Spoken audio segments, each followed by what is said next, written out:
Greetings and salutations and Merry Christmas. It's HUGH JARSZ.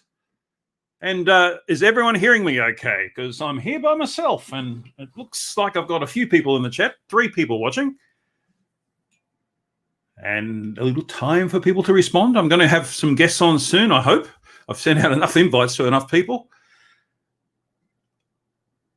No, ugly German truce, can you hear me? I believe I'm live. Let's see if I can see the stream on my channel. Oh, yes. I apparently am live, so that's good. It's always a bit strange with this setup. Astonishing enough, I sound fine. How is that astonishing? So let's say hi to everyone in the chat. Thank you for joining me. Clive Wells was in there early. So was Surf. Theo Fungi, or Fungi. He's a fun guy. This HUGH JARSZ character, whoever he is. Neil feels like steel, who's a very kind person. Bacon Earth has joined us. Let's add Bacon Earth in. Hello, Bacon Earth. Good afternoon. Happy Christmas or holidays or whatever greeting you would like to one and all. Yes, Merry Christmas to you too, mate. We've got to say Merry Christmas because, I'm quite happy for them to say Happy Hanukkah and whatever to us. So why can't we say Merry Christmas, Because some people are snowflakes. Well, yeah, basically. I was just saying hi to other people in the chat. So I think I got as far as Ugly German Truce. Hello, mate. It's me, Mario. Mario, as Super Chat Matt would say, and Skeptic Jank. Hello and welcome to everyone there. And on this, well, for me, it's 1 o'clock on Boxing Day. How's your Christmas gone, Bacon Earth? Very quiet because of the lockdown. I'm all on me Todd this year, so very quiet, and it was nice for a change. What, no family means it's nice, okay? Yeah, just a peace and quiet and no arguing over who's getting what. Well, that's true, yeah, and all the food for you. Yeah, exactly. Yeah, and all the booze for you too. No, unfortunately, I'm working at 6 o'clock tomorrow morning. Oh, okay. Hi to Gary Stewart, who's just joined us in the chat. How are you, mate? Geez, it's been a big day. I had a 3-hour live stream for the Eastern Hemisphere, and I was hoping all these Aussies would join me and Kiwis, but I got a whole bunch of Canadians join me instead, or one American. Yeah. Oh, you don't want an American, and they're horrible people. Well, it was Amy Hogan. She's lovely. No, Amy is the exception to the rule. Yeah. Well, she's close to Canada too, being in Maine. But yeah, I did one for the Eastern Hemisphere to sort of suit people doing Christmas, because the whole idea is at 3 p.m. on a Christmas day, that's when you're absolutely full of food and drink, and you waddle over to the couch and collapse like a bloated walrus and just want people to entertain you. And so I thought I'd do 2 streams, one for my side of the world and one for the other side, and try and provide that entertainment for you. So all those people sitting on the couch, barely able to move, I'm doing this for you. What, you mean there's 2 sides to the flat earth? Well, that's true, yeah. Looks like Crafty's going to join us soon. It's Gary New. Oh, okay, Gary, I thought you'd been around. And he's from the UK. Awesome. Because, like I said, this is for that side of the planet. So, one of the things I want to ask my guests, Bacon Earth, what's your favourite Christmas memory? Ooh. Probably the first time I got a proper mountain bike. Wow, okay. In the snow. In the snow. 4 o'clock in the morning, I got up and I got my new bike and I went out in the snow. Because we don't really get snow anymore at Christmas. Yeah. It snows outside of my experience. Can you ride a bike in the snow? I would have thought it'd be a bit difficult. Oh, you can. You fall over a lot, but it's still fun. Well, if it's a new bike, you tend to fall over anyway, don't you? I guess the snow will cushion you somewhat. Yeah, well, I'm a bit like yourself. I have plenty of cushioning anyway, so it always works. Well, yes, I tend to bounce back. Yeah. Awesome. Well, my best memory is when I was about 9 years old. I'm thinking 1973. Oh, Johnny O's come in. How are you, Johnny O? Hello, hello. Resident Sasquatch, how are you? There we are. I'm doing all right, actually. How's Christmas at your place? Well, we got started about 3 hours ago, so I'm a little tired, but other than that, it's been really good. Kids are, of course, they're all playing with all their stuff, having a good old time. Yes, it's that time of Christmas Day when the kids are preoccupied, so the parents can relax a bit and get on with the cooking lunch. Yep. That's what we got going on. Kids are all about playing with God knows what and with God knows who right now. Actually, It's about 10 a.m. where you are. 9 o'clock. 9 o'clock in the morning. Yeah. So you're not quite the bloated walrus stage yet. Not yet. No, we have family. I guess my mother-in-law and whatnot coming over around noon, something like that. So that's when we'll tuck into the Christmas ham and all that fun stuff. So I was just asking Bacon Earth, who's here, what his favourite Christmas memory was. He was telling us about riding his new bike in the snow. What's your favourite Christmas memory? Oh, geez. Probably the Christmas I had with the first Christmas that I had with my children. God, 12, 13 years ago now. When they were little babies, my first two kids tearing into presents and whatnot, just being little babies. That was fun. Yeah. Well, that's what Christmas is all about, really, with the kids and seeing their delight on their face and the squeal in their voice. And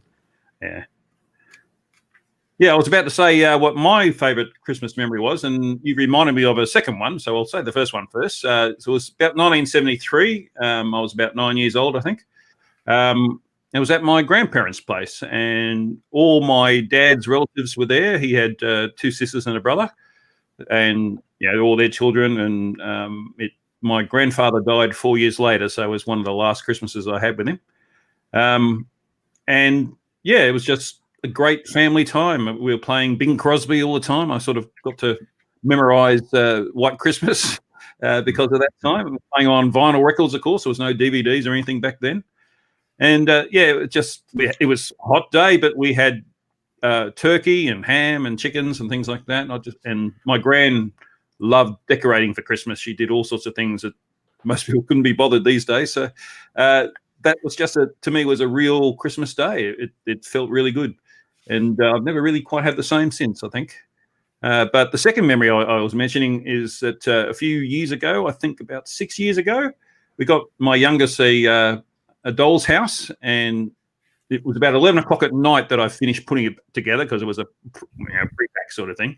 Yeah. It took me a couple of hours to put it together and figure out where things were, and your usual swearing, no, that's not supposed to go there, and all that sort of thing. But the idea, it was much taller than she was, and it was just the lovely thought of when she woke up the next morning, came out and saw this big doll house there, and just wonderful. And it was really sad when it was thrown away a couple of years ago. So because she just outgrown it. So that's life, isn't it? You've got to move on to the next stage. Yep. We go from doll houses to cars to moving out, having babies. Yeah. Yes, that's why you raise them, to go out and have their lives. So you can't stand in the way of that. That's for sure. That's right. As much as we want to stand in the way of that, at times, don't want to let go. Yeah, you got to also remember that you're there to guide them, not to tell them. Right. And you raise them to lead their own lives. They've got to make their own mistakes. They've got to learn their own lessons. You can help them as much as they'll let you, but in the end, it's up to them. And that's the whole reason you raise them, so they can be functional human beings. And people who micromanage their kids are not doing their kids any favor, as far in my humble opinion. Yeah, you got to let them get their bumps and bruises, and kind of, that's the only way they're going to learn. Oh, I'm hearing one of them. Why do you say that? Because she's supposed to have darker pink hair and buns and no tights. But she's got a butt.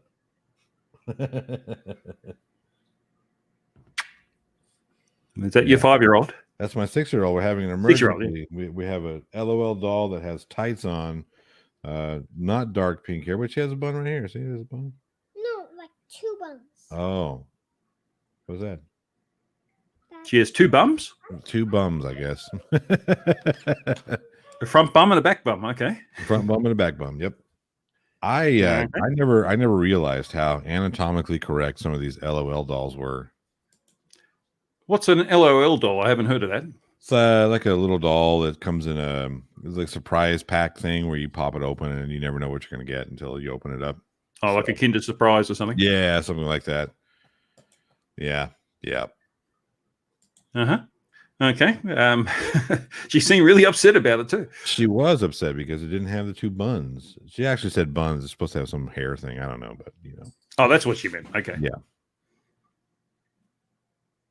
Oh, Clive's saying he had a gold tinsel Christmas tree all through his childhood. Some years ago, his mum threw it out. It was a family heirloom. Yeah. It's sad when little bits of your childhood get thrown out, but, you know, all things pass, I guess. That's true. You gotta, you know, move on. I guess move on to the next thing. Make your own traditions. Yes, Gary Stewart's got a message for you in the chat. Uh-oh, is it here? Thought you'd been kicked in the gonads with your voice.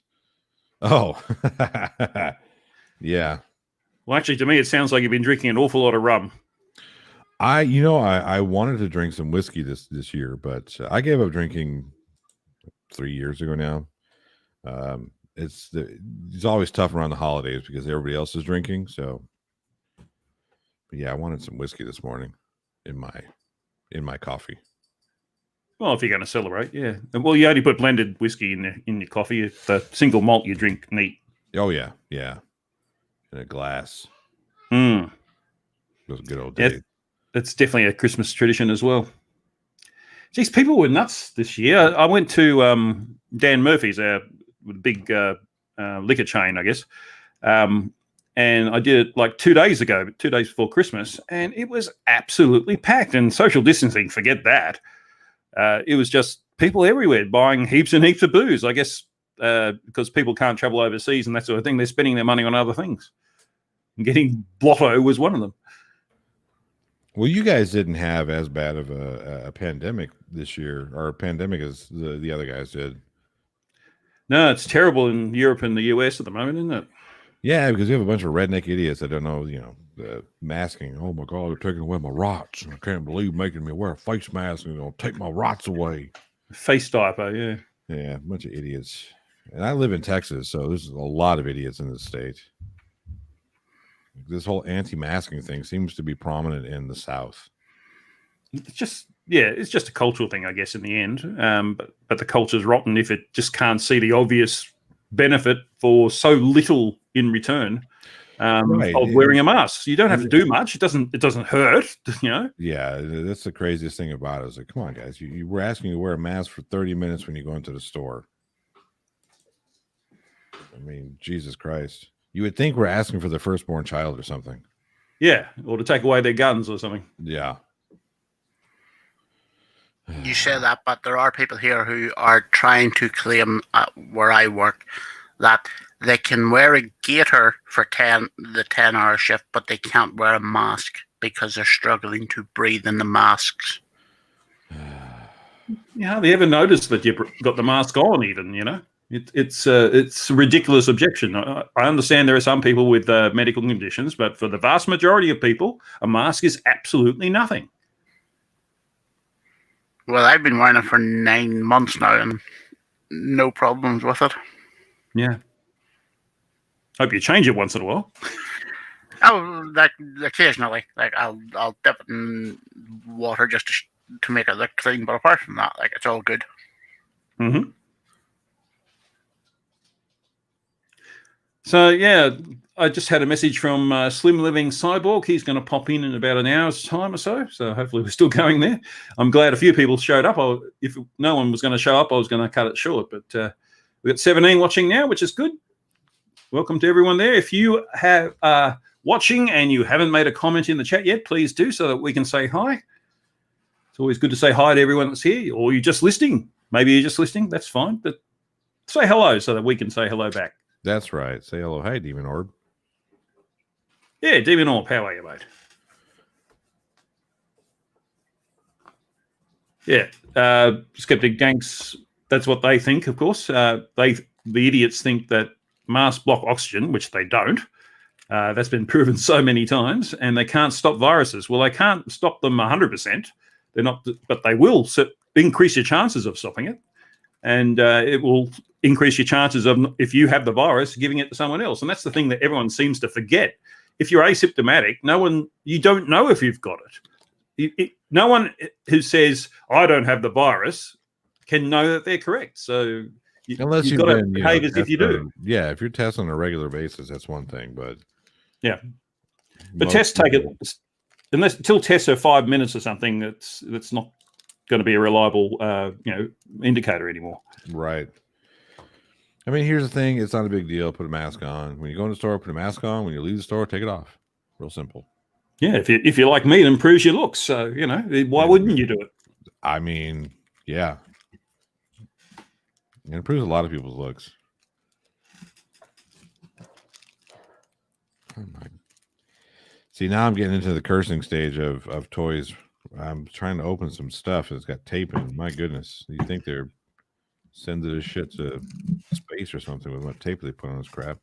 Yeah, it's like they seal it up so that it can survive a nuclear holocaust. I mean, my goodness. There we go.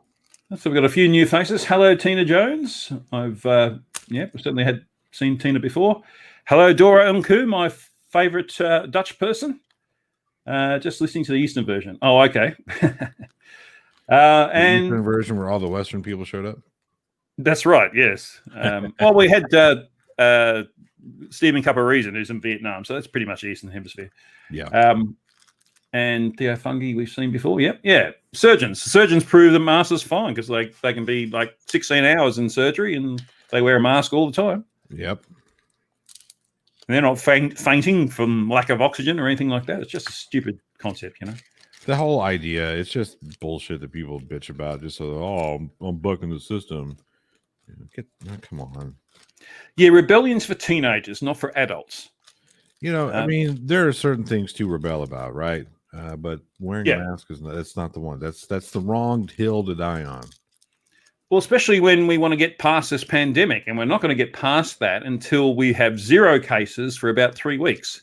Right. And if you're one of these idiots who refuse to do the basic things that stop it spreading and have been proven to stop it spreading, we didn't know this 9 months ago. We do know it now.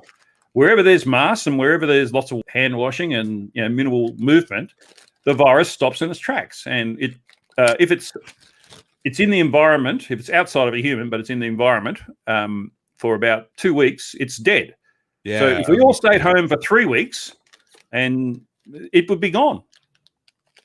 That's the thing that just kills me. We want, especially here in the States, a lot of these idiots want to talk about, well, we're killing the economy and blah, blah, blah. Okay, cool. There's a surefire way to help this out. It's been proven every place that it's been tried has been proven to work. No, can't do that. No, this government taking my rights away. Yeah. These people piss me off. Well, the price of freedom is eternal vigilance, but there are some things that clearly aren't an issue. They're just trying to keep us all healthy, and you go along with it. Like I said, it's obvious to everyone. If the virus is not able to transmit for 3 weeks, it's dead and it's gone. Right. And we want to get to the point where our society doesn't have a virus anymore, so we don't have to do all this crap anymore. So, for the sake of 3 weeks, would you give up 3 weeks of your life so that your whole life can go back to normal? I mean, really, obviously, it's not practical to completely get rid of everything you do. You have to have food deliveries and things like that. But yeah, sorry, mate. No, you're right. I mean, that's the thing. It's just the silliness, the amount of silliness that goes on with the whole anti-mask thing. I mean, Jesus Christ! Like I've got Natalie on Dingleberries today. He makes a repeat appearance because of his continued nonsense when it comes to this whole. Oh, the governor he's got 6 exemptions, and like, come on, none of which apply to him. None of which apply to him, and all 6 of which were written back in the beginning. I think it was March when he passed the first mandate. There's a new mandate that was passed on December 10th. It went into effect December 14th. And here's another issue. Here's the biggest deal with that. Just because you have an exemption doesn't mean that a business has to let you in. Yeah. They just have to make a reasonable accommodation for you. And that reasonable accommodation could be curbside. It could be, we'll deliver it, or we'll provide outside seating, whatever. They don't have to let you in their business. These people are stupid. Just like I don't ever let anyone in my house. It's the same for businesses. Exactly. The guys, you don't pay the rent there. Well, I buy the stuff. Yeah, you buy the stuff. You're not paying the rent. There's a difference. And that whole mentality, like the whole sovereign citizen thing where I pay for those uniforms, so I pay taxes. That's not how that works. You pay taxes because taxes need to be paid, because we need things like roads, schools, etc. Yeah, things we can't provide ourselves. Yeah, exactly. Just because you pay taxes doesn't mean you went out and personally bought a squad car or a uniform for a police officer. That's just absurd. Well, yeah, most people don't pay that much tax in their entire lives. Right. It just the absurdity of the whole argument. Yeah, well, that's people like Nathan Thompson. As absurd as their middle name. Yes, Nathan Absurd Thompson. Here's what they're thinking, and I'm quoting somebody here that will remain nameless. Healthy people don't get sick. Run-down people and people that have burned the candle at both ends, drink and smoke too much, have poor diets, ... The healthy population loses their basic human rights. That's the way they're seeing it, and that's how deluded they are, and how little they understand why these restrictions are put in place. Well, it's just a culture thing, really, in the end. They haven't been brought up to have that society-focused mind that what you do contributes to the greater whole, and everyone's better off as a result. They just look at it from a selfish point of view, really. Just want to say hi to Larry DeMarch. It's a new name I haven't seen before. He says, welcome from the middle of Canada, and he's about to have breakfast. Christmas breakfast for him. I'm on Boxing Day already. Yeah, you guys have Boxing Day. What the flip is Boxing Day? Well, that's what we do in the English-speaking world. We have Boxing Day. Boxing Day, my understanding is it originated back in the last century, I think. I meant the 1800s. They used to have a box at the back of the churches, and you regularly put in money there to donate to missions. And the day after the Christmas service, which is the biggest service of the year, of course, had the most money, they'd open up the box and send the money off to the missions. And that's where the term came from. That's my understanding. I'm not sure that's 100% correct, but that's what I've been told by more than one person. Interesting. Of course, in America, they just changed everything. Yeah, I always thought it was just an excuse to have another big dinner the next day and keep drinking. Well, that's another strange thing, because I wasn't introduced to the idea of a big dinner on Boxing Day until I lived in the UK for a while, because it's not something we do. We have leftovers from Christmas. I guess that's not the same as a big dinner, but in the UK they actually cook another turkey, basically. At least the ones I went to. Yeah, no, it's pretty much what we do. Yeah, so you're doubling the cost of Christmas food-wise. Yeah, well, hey, it puts keeps your grocers in business. Yeah, in Boxing Day here in Australia, there's two traditions for Boxing Day. One, the start of the Sydney Hobart yacht race, which I presume is happening this year. I can't imagine why COVID restrictions would stop that. They're sailing out of Sydney Harbour and then they turn right and head down to South Hobart, and hopefully they get there within 3 days or so.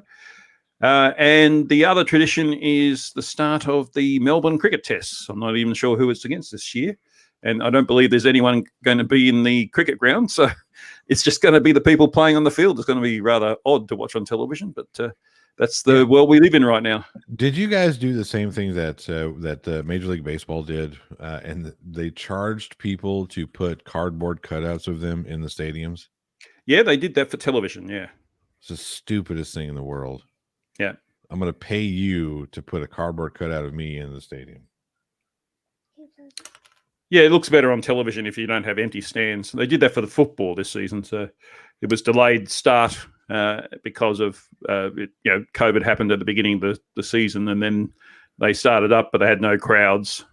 Although some people showed up, it seemed, but I'm not sure how it worked. I didn't follow football much this year. Yeah, A little bit. Okay, so I know footballs mean something different over here in the States. We play egg ball, where you use your hands and not your feet. But the team that I've supported my entire life, they're usually pretty awful, so I don't have to really get invested in them. The Cowboys? No, not the Cowboys. I'm not a Cowboys fan. They're equally as bad this year, though. But no, I'm a Miami Dolphins fan, and usually ever since Marino retired, it's been okay, cool. I can just kind of passively look and see what's going on, and then just not really get too invested because they're not going to win. Well, this year they're actually in a playoff battle. They could win their division, and now I have to be invested. And come on, I just want to be passive again. But whatever. Gary Stewart says, "May I ask, please, what are these First Amendment going around with camera?" Oh, First Amendment auditors, they're idiots. That's just new age. These people who like to go push the envelope and because they think they're protected, and we do have protection of freedom of speech, press, religion, assembly. But well, go ahead. Well, the First Amendment's more about the press than it is about the public in general, isn't it? Well, the First Amendment is more about the way that it is written. The first thing of the First Amendment of the Constitution of the United States is we guaranteed freedom of speech, and then there was an order put. It was freedom of speech, religion, assembly, and press. Press is the last portion of that. It's considered not as important as freedom of speech, but it ties into freedom of speech, which is the weirdest. It's just a form of it, yeah. Right, exactly. So already we're getting into that kind of the contradictory mess of the Constitution. But you get these people that think that because they have certain freedoms and rights here in the States, that means they can be assholes and film people when they don't need to be filming. Like, well, I'm allowed to film on the street on the easement. Yeah, that's cool, but you're filming a women's shelter, jackass. And these people who are coming in and out of this place need a little bit of anonymity, regardless of whether they are entitled to it, or regardless of whether you're entitled to film this or not. Be a decent human being and don't film women going into a women's shelter because they're there for a reason. They're trying to, escape an abusive relationship. So have a little bit of class. Or go ahead. The thing about freedom of speech is that it can be abused. Yes. And that's what these people are doing. And here's the thing, just because we have the freedom of speech doesn't mean we have the freedom from consequence. Yeah. Okay. There are a lot of consequences to our actions. Yeah, we have a right to do certain things, but we also need to be decent human beings. Yeah, and you can't legislate for that, unfortunately. Unfortunately not. No. Well, you can to some extent. I mean, murder is rather illegal, but yeah. Right. But yeah, that's what these idiots are. They just like to go around and put cameras in people's faces and try and get a reaction. And then when they get the reaction they're looking for, they have the nerve to cry about it. Yeah, I guess they're free to do that, but that doesn't mean anyone's going to pay any attention to them. So right. So one thing I'm always confused about the First Amendment is why wasn't it in the Constitution in the first place? Why is it an amendment? You'd think that'd be the first thing you'd think of. Right. So the Bill of Rights, the first 10 amendments of the Constitution. I mean, a lot of people think that's the Constitution. No, that's the reason why they're called amendments. It is in the Constitution, but you have the Articles 1 and 2, which they do different things. They set up different portions of the government, how the government functions. Well, it doesn't function, as the case is, yeah.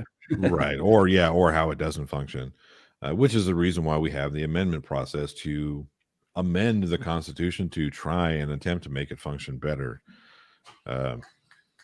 Also, you can't expect some 1700s guys to get it right the first time either. So as things change, we should have a Bill of Rights for the internet, to be honest. So really, it's like what's his name said. Joe Rogan said that if Thomas Jefferson were to come back to life today, he'd look around you guys like, guys, you didn't write anything new. I wrote this shit in a freaking feathered pen. Yeah. So.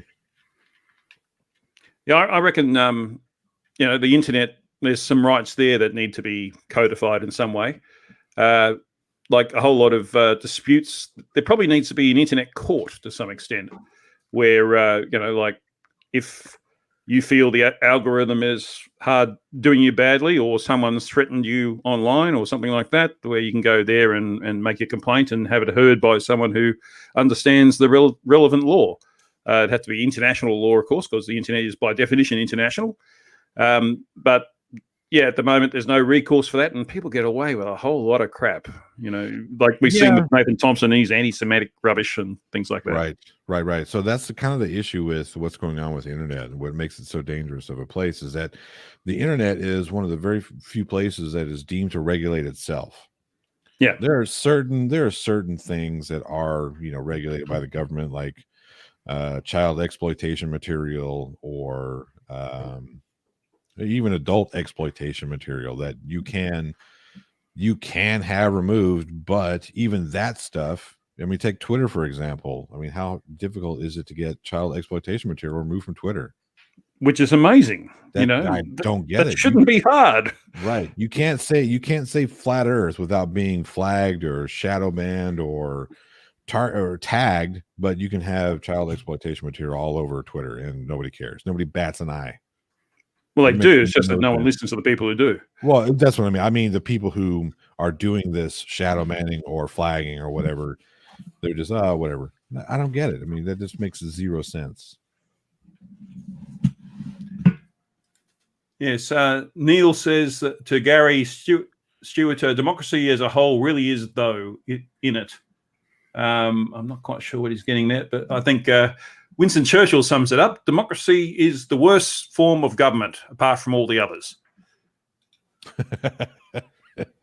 It's not perfect, and it never will be, but it gives you everything you need to make sure that certain people don't oppress us.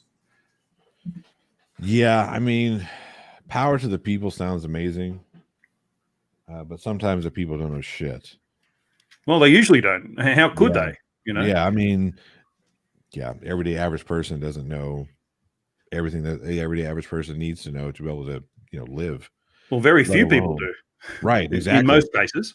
Yeah, everything is controversial. It's because most people don't know anything, and they keep hearing things that just aren't true for a start. Or you need to understand it from a certain point of view, which means you need to be highly educated in that field. And and working against that, you've got the media services who want to get as many clicks as possible. So any angle they can make it so that gets people outraged, they'll take it. Whether or not that helps the debate along or not is totally irrelevant. They just want the turmoil, because that's what gets them advertising.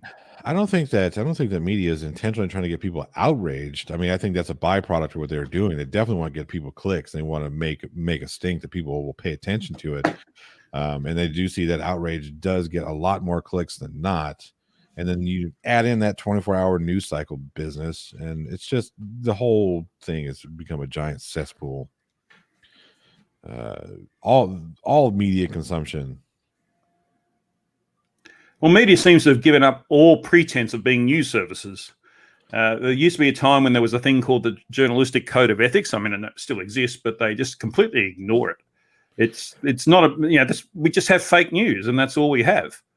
Yeah, there's a lot of questionable ethics going, because it's the need to be first.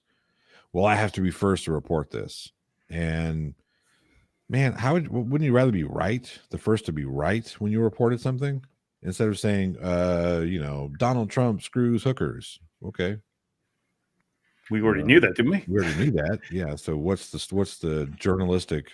Where's the story here? How about we make it? Donald Trump. What is he really doing? What is the thing that we need to know that's happening here? Not. Well, I remember when he got elected, it was just impossible to figure out what was really going on, and I thought they've given him perfect cover. He can basically get away with anything because no one can believe anything that's being reported about him. Right. And that was more scary to me than someone actually reporting the actual news. Yeah. So the jacked up thing about the whole Donald Trump thing, I think this is where you kind of step into some real potential conspiracy theories. I don't think Donald Trump wanted to be president of the United States when he first was elected. Because if you look at the whole election cycle in 2016 in the Republican National Convention and all that stuff, you look how Well, he was starts surprised. out- Yes. Yeah, he was shocked. He was shocked. I mean, because you look at the amount of crazy that came out of his mouth. And as he kept passing from round to round to round to round, it's like the crazier the things he said became. He's like, hey, maybe we'll try some subverted racism here. Let's see what happens. Oh, okay, cool. Now let's try some overt racism. No, they don't care about that either. How about if I tell people that I could literally shoot somebody in the middle of Times Square and still get elected? Oh, I was right. Look, here I am. Boom. Nobody cares. And it just goes back to it. We're starting to get into tribalism there. Yeah, I don't really want to get into specific politics. So I'm happy to talk generally about how that's what I mean. And that sort of thing, but yeah. Right. I'm not necessarily, bashing Donald Trump. I'm just saying if you take a look at that, I mean, that's probably the biggest example of tribalism that we've got in the States. We're going to back our guy regardless. Well, that's what I'm saying about the news services. Well, right. Used to be news services anyway. CNN has been cheering for the Democrats, and Fox cheers for the Republicans, and of course that's always the way. But the people who aren't in power are the ones doing the fake news. Before, when it was Obama in, Fox News was generating all the fake news, and then it was Trump that made it more obvious.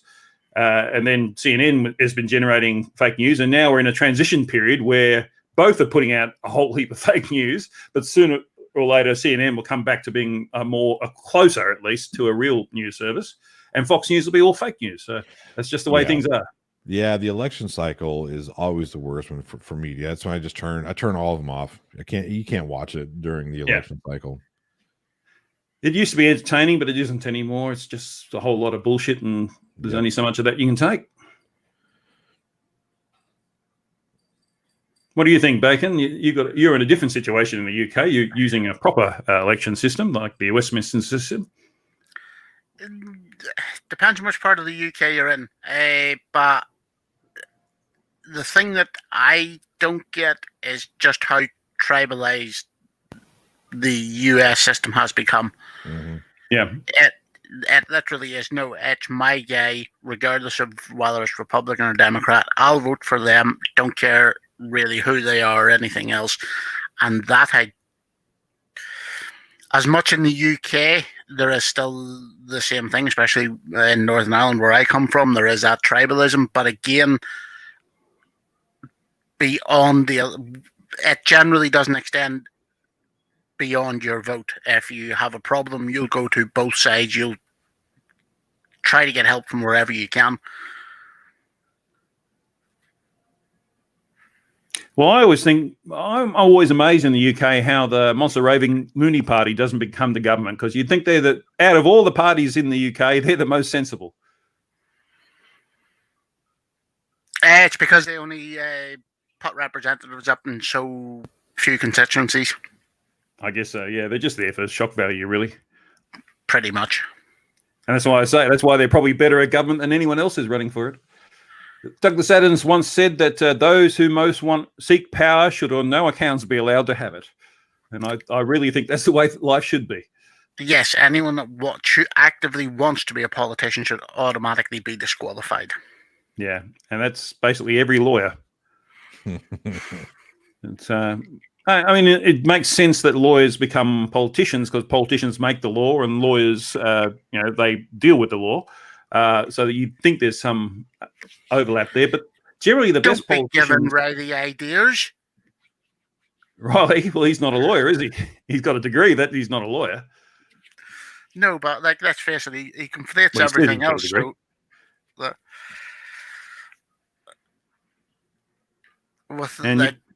considering some of the stuff he's coming out with now about the rights and everything else over all these restrictions for COVID and everything else, I wouldn't be surprised if that was his next con to try to get elected somewhere. Yeah, that's sort of scary thought. Face. And we're joined by Crafty Keeler.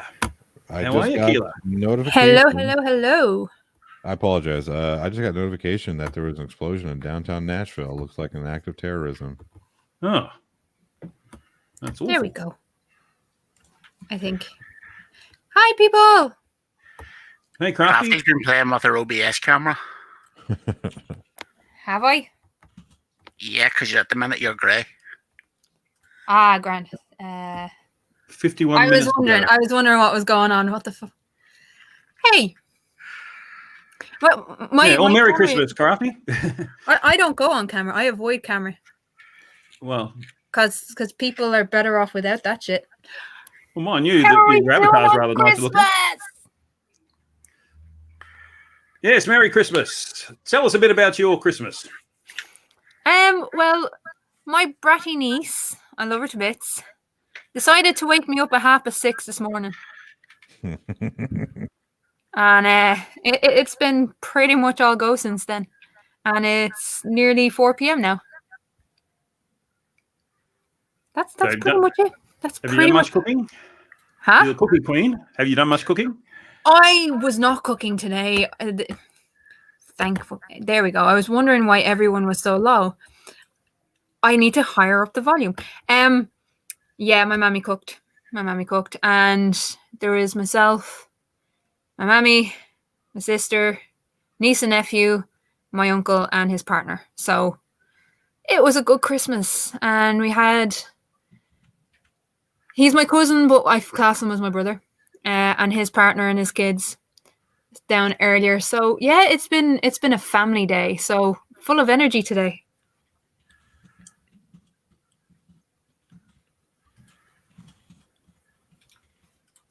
And everyone goes silent. How was everyone else's Christmas? Well, there's a few things going on. I was just responding to a comment in the chat. And also, Johnny's just, as you came on, there's been an explosion in Nashville, apparently. So it'd be interesting to see how that works out. The police have already said it's a deliberate act, so that's scary. That's not good. I mean, of all the things that you could say about Trump, terrorism has basically disappeared until now, since he was elected. So yes, that's because they've basically... Well, it hasn't actually, because we've seen the murder of people coming out to protest against Nazism. We've seen violence on the streets pretty much every other week. Bombs and things like that. Those sort of acts of terrorism. We haven't really seen that for the last 4 years. In fairness, because they didn't have to. Yeah, I'm not, because Trump has been aligning himself to every dictator in the Middle East ever since he took office. Like, look what he did when between Turkey and Syria, the border area where he basically abandoned people who fought ISIS and left them to the mercy of Turkey. So I'm actually not surprised there hasn't been quote unquote terrorist attacks. Okay, so I don't want to get too much into politics. No, that's for my channel. We will be discussing this on my channel. I have been asked by one or two political commentators if I would host or help host discussions on... The first discussion, as far as I'm aware, is centered around whether or not the US is heading for another civil war. So it's actually really fucking timely, but I'm not going to get into that. Yeah, let's not get into that. There's another time we can do that. Yes. Yeah, so I asked our other guests this question. What's your favorite Christmas memory? It's a very easy one. So a couple of years ago, 5 years in April, my granddad passed away. A couple of years before that, my nan passed away. And my mum is now living in their house. And we were just talking about this earlier, that my fondest memories of Christmas, my mum was their carer for most of my life. So we were the only ones. Now, when my nan and granddad had 11 children, but we were the only grandchildren ever allowed to stay overnight on Christmas, obviously because of my mum's role. And since I was woken up at 6:30 this morning, I just remember as a kid waiting. We always had to wait every year for my nanny to come downstairs. We were not allowed to open a present until my nan got out of bed. And sometimes she would wait. We would be up at 5, 6 o'clock in the morning. She would wait until 10 a.m. to come down. Which, to children, is like torture. That's an eternity. I could feel it in the bed this morning. She woke up. Millie woke up at 6:30, and she was about to go downstairs. I says, "Where are you going?" And I looked at my clock. I was like, "No, get back to fucking bed." And by 6:45, I was like, I could hear her. You know, she was uneasy. She was waiting for 7 o'clock, or she was waiting for. I was like, "Okay, let's go down," and we were still told, "No, back to bed. Too early." So. I remember that time. I remember that being her age and just wanting to see if Santa came. Mm-hmm. Let me open just one present. So they're my fond memories. The other one is every Christmas night, all 11 children and my nanny and granddad would sit around a table after Christmas dinner.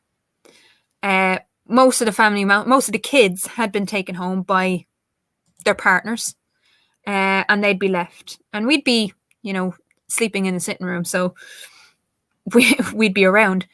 And what would happen is they all played poker. All 13 of them sat down at the table. It was a big ass table, and they would play poker for like pennies. They wouldn't use chips, they would just use 1-pence pieces back then. Yep. And that's how I learned how to play poker. That's why you're so good at it.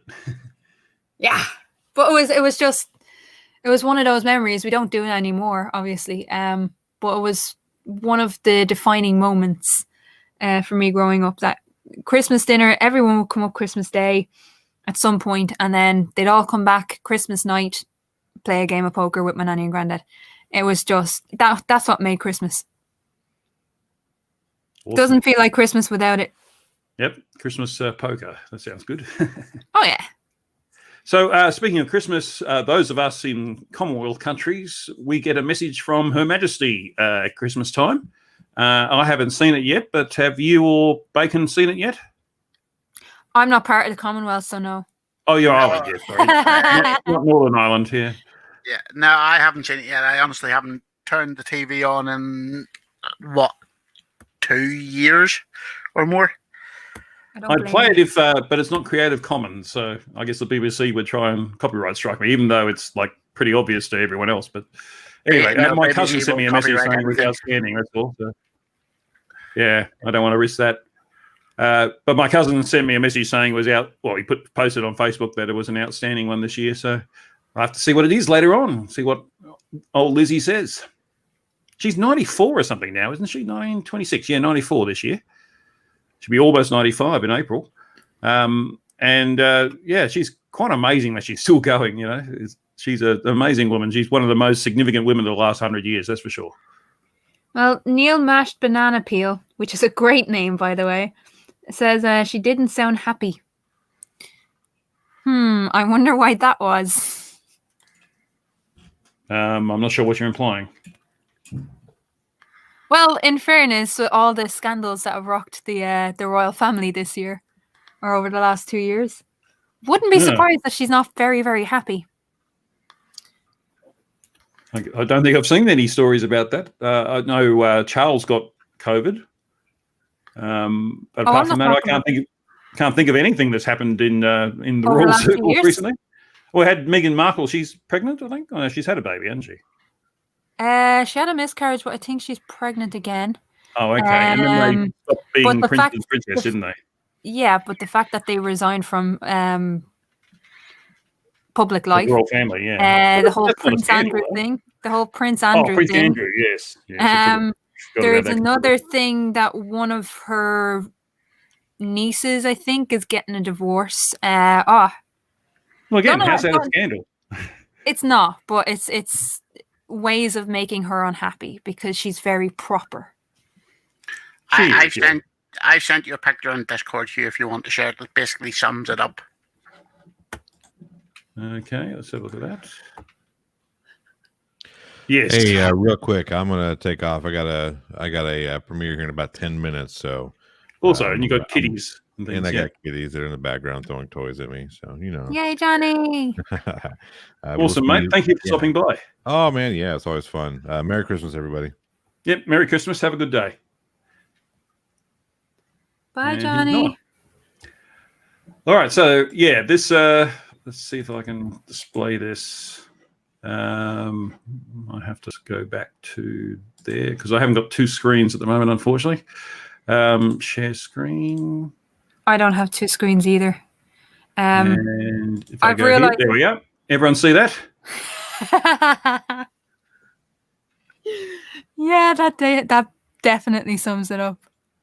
Yeah. Oh, she's really not happy with the crown, is she? Well, yeah, she won't be wearing it for much longer, I guess. I mean, No, maybe 10 years the tops. show. Sorry? Have you not heard about the crown, the show? Oh, the show. Oh, right. Yeah. No, I haven't really watched it. Oh, it's it is to an extent. It's very heavily biased to an extent towards the royal family, but the last season was focused on Diana, which she didn't really want to be reminded of. Well, yeah. Because it doesn't really class her in a good light. No, 1992 was her Annus Horribilis, and I actually expected her this year to say 2020 is a horrible anus of a year, but we'll see what she says when I get to see her video. And There's a thought. So go on back. No, Darrell, I'm just giving an update. So the Nashville event was a car bomb with 3 injured, but not critically. Well, that's good news. Well, hopefully they catch whoever did it and lock them up forever. Yeah, it sounds like it might be just some idiot, like that guy who did the what was his name? The 50 people in, I can't even remember where it was now. It had all the fertilizer bombs. It was just some disgruntled idiot. Yeah, I wish I could remember that. It's annoying when you're getting old and you don't remember things. Oh, well, you remember some things, you don't remember the details. So. Yeah. Charles didn't look good, Darrell M. And there has been that discussion between whether or not she should resign and give the crown to Charles, and she has always refused because she didn't approve of the divorce, and second of all, she doesn't think he has the temperament. So she did say at one stage that she would give it up for William, but I don't know. I don't remember that. Okay. Yeah, well, she also has always said, well, I made a promise in 1953 to be queen for life, so... Bullshit. I know she did. But the Charles... That is your oath. Charles just reminds her too much of her uncle. That's why she won't give it up to Charles. Lord Mountbatten, you mean? Yeah, that one. Yeah. I don't remember royal names. Lucky I remember Charles and Elizabeth. Yeah. It was all... Well, yeah, you probably know more about the royal family than I do. You'd be surprised. But yeah, I have friends who, for some reason, look at what's going on with the royals because they think it's hilarious.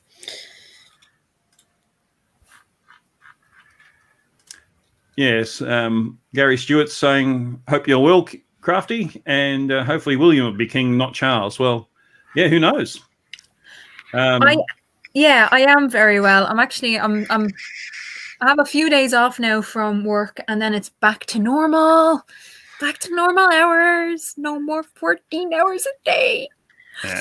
And thank you, Darrell M. Oklahoma bombing was the one I was trying to think of. Yeah. Timothy McVeigh is coming to me now. He was the guy who did it. I thankfully at last released a new video.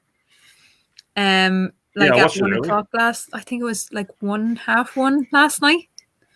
I'm just glad to get that fucking thing out. And yes, Ugly German Truths points out that I spelled coon wrong, but yeah. Oh well. It's gonna have to do. I'm sorry. What did you spell wrong? Sorry. Kuhn. One of the philosophers. No, one of the philosophers. All right, Kuhn or something. Yeah. Yes. Because my brain just farted when I was making the video.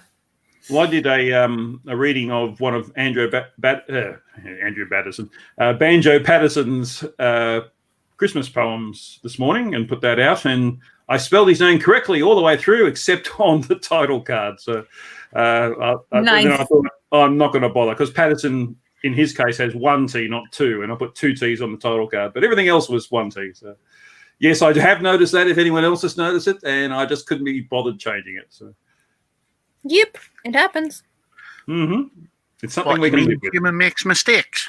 Never. Humans make mistakes, yeah. In fact, I'm tempted to play that, because that's quite a nice little poem, that. You want to hear the poem? Yeah, sure.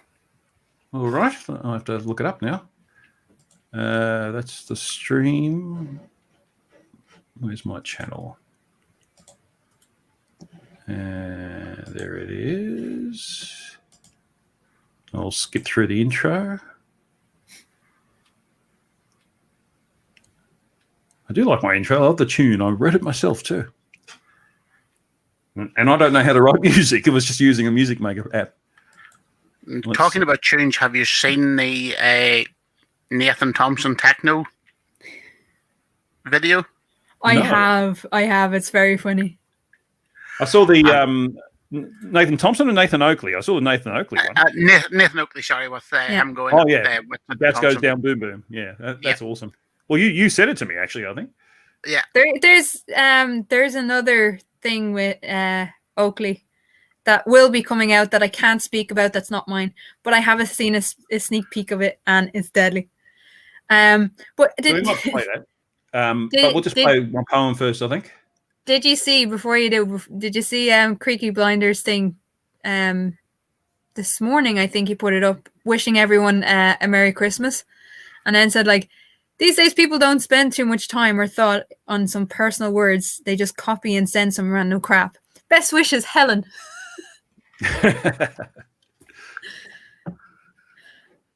All right, then. So let me share this. Share screen. Click on that. Share audio. Share. And then go to... Oops. Yes, that's it. Full screen and play.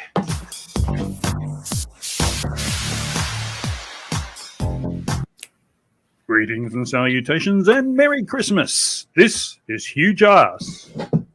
And it's Christmas Day. Christmas Day of 2020. This horrible, horrible year. Hopefully from now on it will not suck quite so much. If ever we had an excuse to be merry, it's Christmas Day 2020. Being Australian, I thought I'd read you a little Australian bush Christmas poem. Christmas is a little different from the Northern Hemisphere here. We have quite warm days. It's over 30 degrees today. Well, it will be anyway. It's early in the morning at the moment. It's still about 25 degrees Celsius.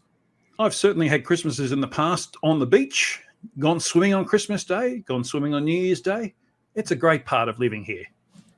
Back in the 1800s, there was a tradition started amongst all the country towns of the bush poet.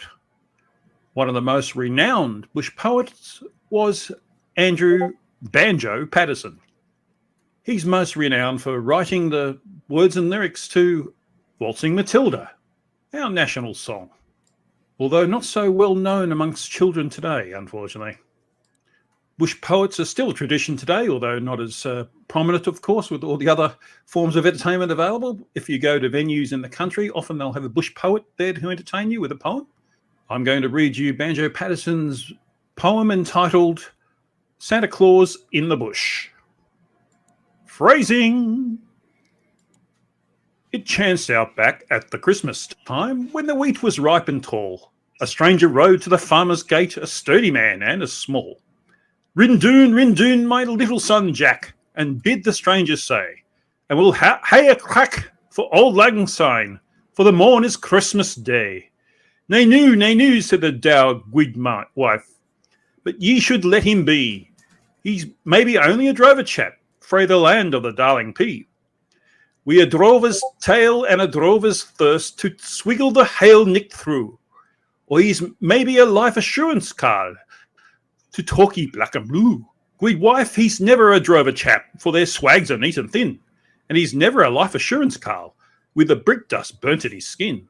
Guid wife, be nae say dower, for the wheat stands ripe and tall, and we sure a 7-pound fleece this year. Ewes and weaners all. And there's grass to spare and the stock of fat, where they whiles are gaunt and thin, and we owe a tithe to the travelling poor, so we maun ask him in. You can set him a chair to this table side and give him a bite to eat, an omelette made of a new laid egg or a tasty bit of meat. But the native cats have ta'en the fowls, they have no left a leg, and he'll get nae omelette at a till the emu lays an egg. Rindoon, my little son Jack, too well the emus bide. You shall find the old hen on the nest while the old cock sits beside. But speak them fair and speak them soft, lest they kick ye a fearsome jolt. You can gie 'em with a feed of they half-inch nails or a rusty carriage bolt. So little son Jack ran blithely down with the rusty nails in hand till he came where the emus fluffed and scratched by their nest in the open sand. And there he has gathered the new-laid egg. 'Twould feed 3 men or 4, and the emus came for the half-inch nails right up to the settler's door. A waste of food, said the dour guid wife, as she took the egg with a frown. But he gets nae meat unless ye rin a paddy melon down. Gen out, my little son Jack, with your 2-3 doggies sma. Gin ye come back with a paddy melon, and then come nae back at all. So little son Jack he raced and he ran, and he was bare of the feet, and soon he captured a paddy melon, was gorged with the stolen wheat. Sit doon, my bonny wee man, to the best that the hoose can do. An omelette made of the emu egg, and a paddy melon stew. 'Tis well, said the bonny wee man, I have eaten the wide world's meat, and the food that is given with right good will is the sweetest food to eat. But the night draws on to the Christmas day, and I must rise and go, for I have a mighty way to ride to the land of the Esquimaux. And it's there I must load my sledges up with the reindeers 4 in hand, that go to the north, south, east, and west, to every Christian land. "'Tay the Esquimaux,' said the dour guid wife, "ye suit my husband well, for when he gets up on his journey horse, he's a bit of a liar himself." Then out with a laugh went the bonny wee man to his old horse grazing nigh, and away like a meteor flash they went, far off to the northern sky. When the children woke on the Christmas morn, they chatted with might and main, for a sword and a gun had little son Jack, and a braw new doll had Jane. And a packet of screws had the 2 emus, but the dour guid wife got nane. Thank you, Banjo Patterson, and a Merry Christmas to all. Okay, let's drop that. How was that? Ooh, that was good. That was great. I believe Patterson was of Scottish ancestry, because Waltzing Matilda, the tune, is an old Scottish tune. So, yeah, it's full of the Scottish way of pronouncing words, it seems. It was a bit hard to get my tongue around it, and I'm not of Scottish descent myself. So. Tongue twisters, some of them. This is why I won't read. People keep asking me to read out stories or do monologues from stuff. I would be tripping over my words. So, not going to happen. Well, that's what you use the editor for, so... Yeah, but then you need to put in more work to edit. I guess so, yeah.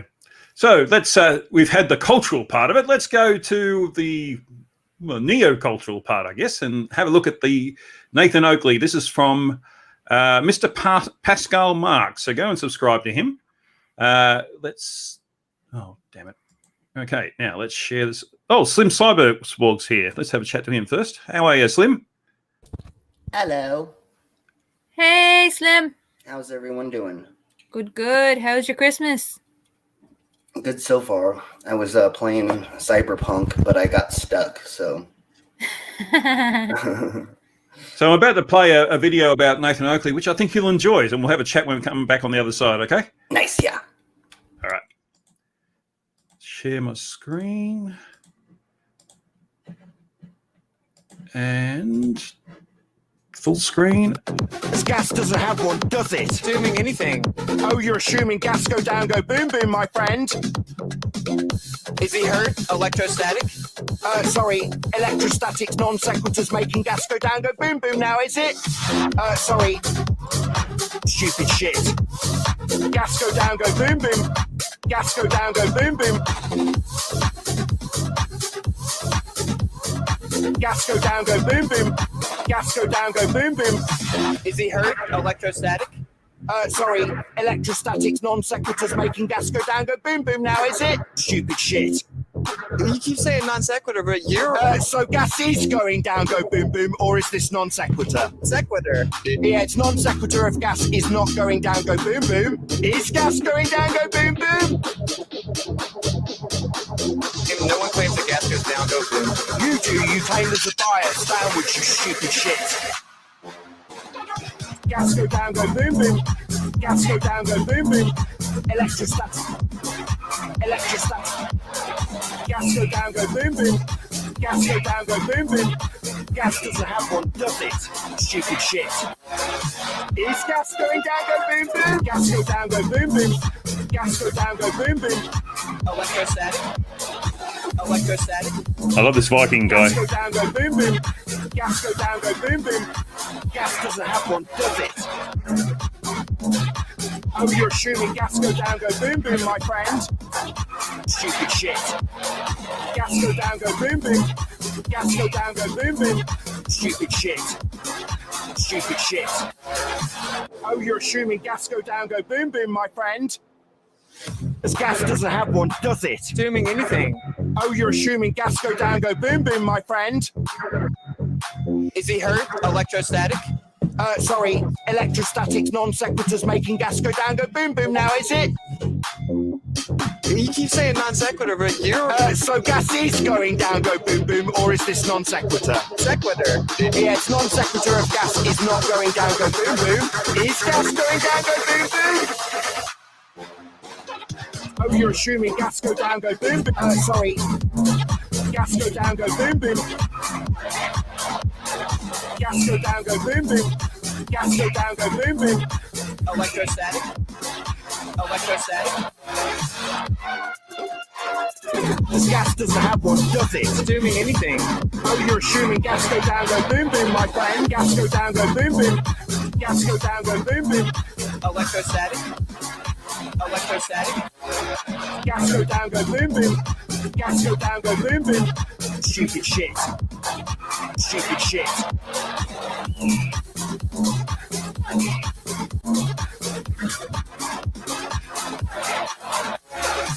Gas doesn't have one, does it? Stupid shit. It doesn't go down! Are you dumb? Does it? Oh, it does. Sorry. And I think that's it. So, you've all just witnessed a new version of torture. I thought it was very well done, actually. It is. But listening to Nathan Oakley for that long is actually considered torture. Yeah, well, yes, yeah. It captures both the ridiculousness and the nastiness of Nathan Oakley, though. It captures that very well. Yeah. Oh, I don't know. I can't believe he says stuff that's stupid. It's insane. His audience think it's smart. That's how dumb they are. I listened to some of that. I couldn't be arsed listening to all of it, but I listened to some of it, and the whole point of it was him, Whitsitt, and Thompson. And that's a singularity of dumb. I know. But he was making the point, Oakley was making the point that does gravity make a helium-filled balloon go down or up? And Whitsitt, now in fairness, Whitsitt actually made a point that if the balloon is down, is up in the air on the ceiling, and you pull it down from the ceiling, if you let it go, where is it going to go? And he just failed to make the point that if it was any other gas, like air, what way would the balloon go? You know, it's the whole idea was universal gravity. And they never get the idea that even though the buoyant force makes a helium balloon go up, gravity is still working on it because it's not sort of accelerating into infinity, is it? And it's also the case of if you leave a helium balloon on the ceiling for a period of time, eventually it will go down. That's it okay. doesn't. That's it what I was doesn't. about. Yeah, Goes- it doesn't. That's what I was It about to doesn't say. lose that. Yeah, It yeah. doesn't. Right. It does not lose any amount of gas in the actual balloon, but it will still go down. Yeah, because the helium leaches out. Well, yeah, and it's not even that. It's not just that. The pressure of gravity will eventually take its toll on the helium and force it out of the balloon. Exactly, and that's what I always want to say to them whenever they bring that up. What happens 3 days later? Why does it fall down eventually? Oh, And we're just joined by the Snark. Surprise. Hello, How are you, Snark. mate? Is this working? Yay. Hello Yes, we can all. hear you. His dulcet tones meet our Christmas ears. How about that? So we got 2 new guests. I haven't asked our standard Christmas question yet. Yes. Slim, you were on first. What's your favourite Christmas memory, if you have one? I And you don't care to really- share. I don't really have one. I guess playing Krampus on Christmas for an event that we did was really awesome. They put me in.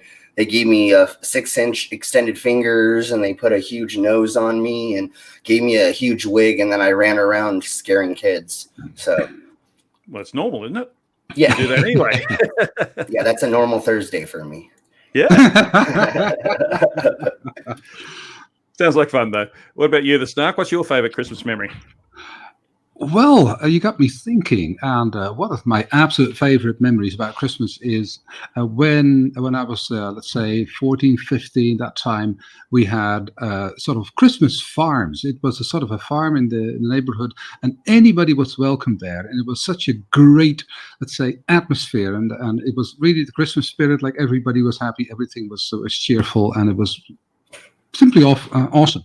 And way before that, because I can't really choose, it was when I was in Sunday school back way in the old days when I was still a Christian, and we were rehearsing for a Christmas play, and I can remember that vividly, and it was so great to do.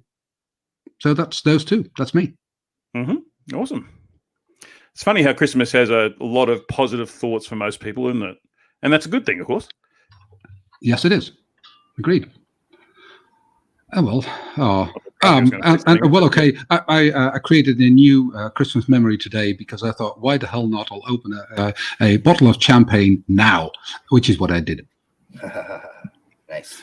We were watching a Marvel movie, and it's like, oh, I haven't seen this before. It was Iron Man 2. I missed that. And I thought, why the hell not? Is there anything from stopping me opening this bottle of champagne? No. So I did. Absolutely. I did something similar with a bottle of rum. Good. For my first live stream, 9 hours ago, I was absolutely smashed. It was great fun. It's 2 o'clock in the morning here, so I'm sobered up. Maybe it's more hangover than being drunk, but yeah. I suppose it takes something to get you drunk. Not too much. If I'd drunk the same amount of overproof rather than underproof rum, I would have been in the hospital, I think. But oh boy, I can warn you, don't ever try a drinking competition against me, because I simply stay sober and you keel over. Proven fact. Well, I was thinking we got an Irish person in the on the call. You think it's hard to drink them out under the table? I've got elf blood. You wish. Elf blood still won't save you from an Irish drinking competition or a Scottish drinking competition, man. Now that is competition. Yeah, I was pitted against Polish. Crafty. Hi, Crafty. How are you? Hi, Snark. No, I've been pitted against Polish guys. They are heavy drinkers. They are. They're amazing. Slavics in general, yeah. Yeah. No, They've got nothing else to do. I have been given 4 bottles of Jameson this year. One of them was,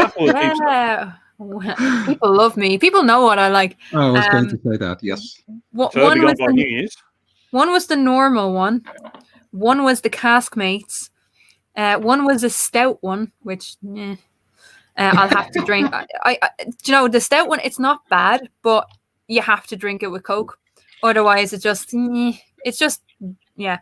Stout And then and I Coke? was, yeah. I think they made it to mix. I don't think they made that to drink Yeah. straight, you know? It's not something that you would actually drink straight. It's just, it was mixed in stout barrels instead of bourbon barrels. Yeah.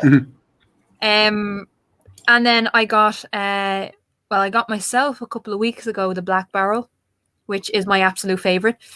But my uncle bought me a bottle of Black Barrel as well. So, yay! We got a replacement. The best drink is a free one, of course.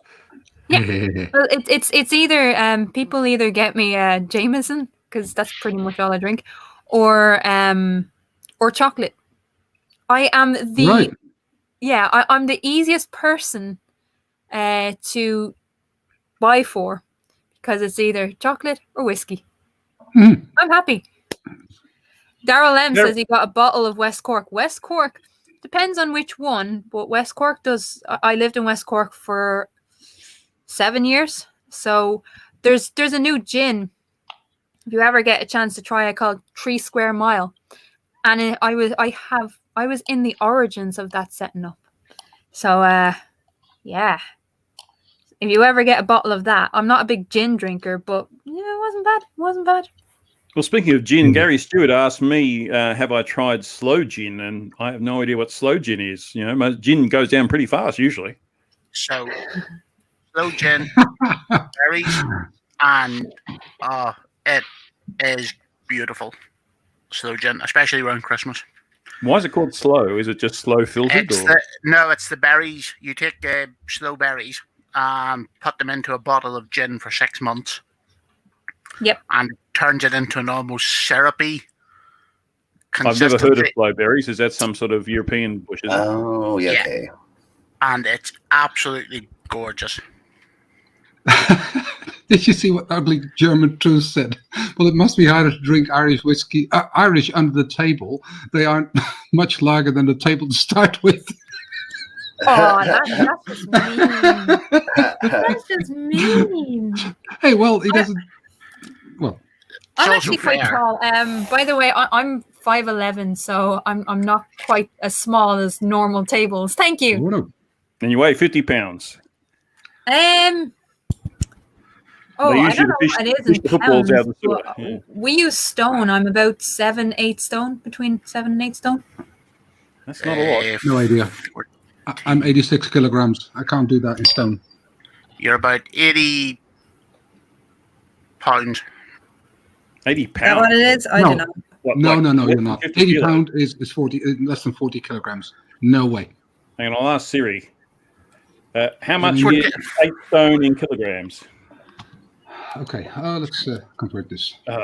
I'm pretty stoned right now. How much is 8 stone in kilograms? Oh, that's different. Never mind. Yeah, 50.8 kilograms. So, there you go. What's that? 110 pounds or so. That's not a lot for someone who's 5'11". Yep, it sucks. Like I said, they use you to fish the footballs out of the sewers and things. You go between the grate. Yeah, no.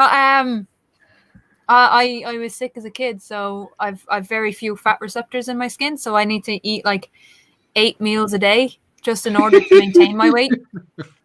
And it sucks. It sucks. Being forced to eat when you don't want to eat, but you know if you don't, you'll end up in hospital. It's not a good thing. This is why during the summer, during that thunderstorm, when I was out in the thunderstorm, this is why I got so sick so fast, and I ended up in the hospital. I actually ended up being airlifted to the hospital because of that. I can't. I find it very hard to retain heat and weight. It was such a heavy storm that you were airlifted by the storm to the hospital. Well, that's awesome. Yeah, like blown away. I was blown away. Ended up on the hospital roof. And even then, I was blowing away from there too. Well, you can blow me away anytime. Well, I'm exactly the opposite. So. Well, you see, when I blow. It's a problem because people don't realize that when you're this thin, and because it's medical as well, when you're this thin, people don't realize how dangerous it is. Yes. Because a cold or a flu can turn into pneumonia very, very quickly. You can get very sick very fast by just losing a few pounds.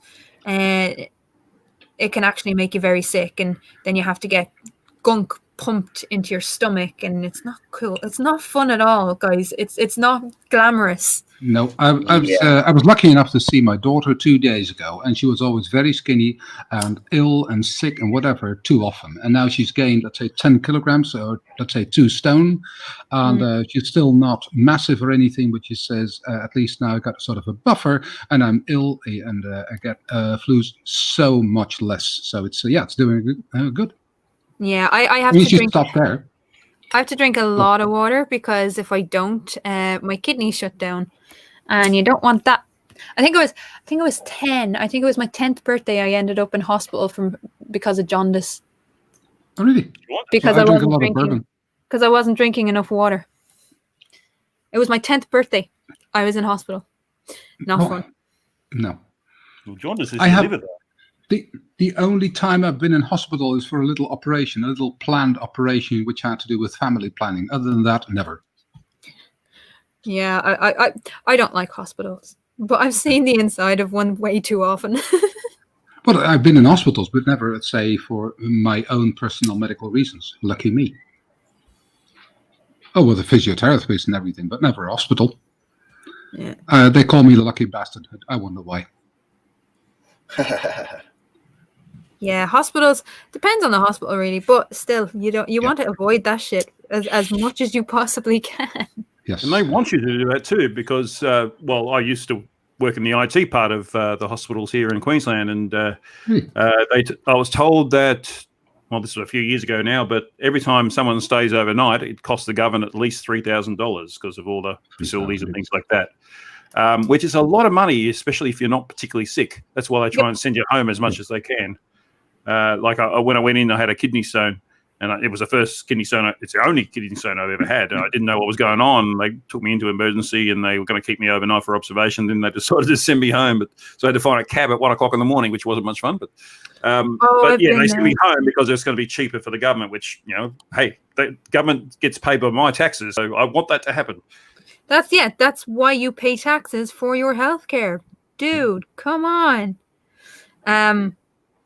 I had a similar situation.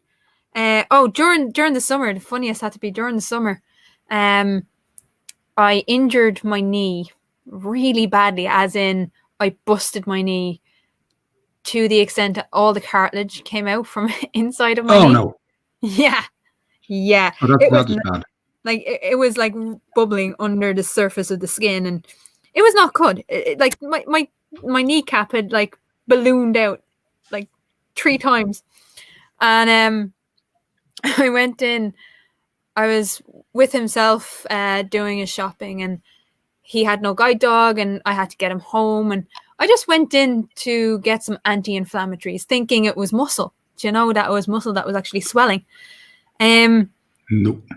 And the nurse was like, because you have to have, over here, you have to have an appointment with doctors. You can't just walk in off the streets. Even if that is your doctor, you have to make appointments and days in advance. So nurses, you don't have to. So I went into the nurse and I was like, can you just give me some anti-inflammatories? And she looked at the knee and she was like, I'm not touching that. I have to get you a doctor like right now. Now, where I was, I had to get a ferry back to an island of where I was living. And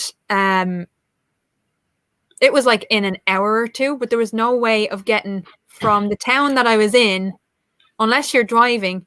There's no way of getting from the town that you're in to the town with the hospital, because there's no direct bus route. No. They cut that.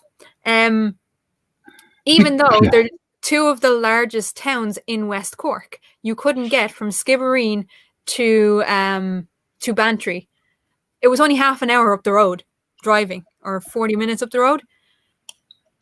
To get to Bantry, you'd have to go all the way back to Bandon near the city and all the way back out. It was about a 4-hour bus journey. So this doctor came in, had one look at my knee, and she was like, what are you doing here? And I was like, came in to get some anti-inflammatories, and she was like, "You need a hospital. What are you doing here?" And so she was up and explaining. She kind of touched around my knee, and she's like, "Yeah, that's fluid. That's not muscle. Like, this is not good." So she tried. How many uplifting stories do you have? Oh, so many. Anyway, I don't doubt it. but I had to go the next day because I had to get himself home, and she gave out to me because I wouldn't, because it was 2 days since the incident, and it was still like 3 times the size it should have been. And so I had to go into the city. It was easier for me to get into Cork City, to a hospital in Cork City, than it was to get to Bantry. Crux of the story, it took me 3 days to get to a hospital where I should have gone straight in, and I lost all my cartilage in my knee. So no more running. No more running. What a shame. Yep. And also unnecessary. These things are definitely avoidable, and it's all because of failing systems. Oh, definitely. Well, it also taught me not to rush, because the way in which I fell one of my goats are sick, or the volunteer came in one day saying, he's sick, you have to go. And he was my maiden male. I know, cheery story. He was already dead in the pen. So I didn't need to rush down, but I grabbed the wrong welly boots and ended up falling down the hill. But the way in which I fell down the hill to the goat house, I smashed straight onto the knee, and it exploded the cartilage. Oh no. Ouch. Fun times. Yeah. Goat stories. Woohoo. Yeah. How are the Space Comma and oh goodness, Kepler? Yeah, how are they doing? I don't know, because I had to leave the farm in July. It's a long story, and that's even worse. So unfortunately, I have no idea how my babies are doing. But I had to leave for my own sake. I had to leave. Speaking of Safe Comma, because that's at least a little uplifting story. That's why I asked in the chat if Ugly German Truth is familiar with Sliced Arcane, because Sliced Arcane is going to partake in a collab video, and I'm in it too, and it's done by Conspiracy Cats, and it's going to be the most awesome video of Conspiracy Cats, by his own saying, so far. It's a sort of a song festival by Flurfers, by and from Flurfers, and judged by all international juries, and it's a scream already. Remember that. Sounds funny. Yeah. Conspiracy Cats asked me. He said, "Yeah, okay, you speak some languages. You speak German. You speak French and things." And I said, "German? Yeah, I speak German, but I know somebody who speaks better German than I do." So I said, "You need to talk to Slice Arcane." "Oh, I didn't know he spoke German." I said, "Man, he lives in German, so he's your man." So he's in. I'm looking forward to this. And the final video. Sorry? Arctic Reflection speaks it too. It's his second language. Yes. English is his third. Yeah, he speaks Swedish. He speaks English and German. The man's good. He's awesome, yeah. Yeah. And he's been one of the guys who's been giving the poor Flurfers a hard time this year, like doing these crazy raps. I enjoyed that so much. There's a comment in the chat from Gary Stewart about cheese race downhill. Oh, yes. What? You don't? Oh, you haven't seen that? Never seen the Gloucester cheese races. So what is it? They take one wheel and everybody chases it? Is that what it is? Yes, chases it down an insanely steep slope. And put it like this: they have ambulances already waiting for them at the bottom. Like at least half of them end up in hospital, right? I mean, or in an ambulance or hurt, right? Yeah. Yeah. Because the purpose of it is to fall down the hill as fast as you possibly can. You want to fall with the cheese, and whoever falls the fastest gets the wheel of cheese or something like that. Is that what it is? Yes. Basically, you are racing down to catch the cheese. Yeah, that's the goal of it. I'm watching it now. Oh my god! It's so crazy. Cheese? What? Hang on. see and find a creative commons. Cooper's Hill cheese roll. Cheese rolling is a dangerous activity for both participants and spectators. Yeah. You attend entirely at your own risk. It's crazy.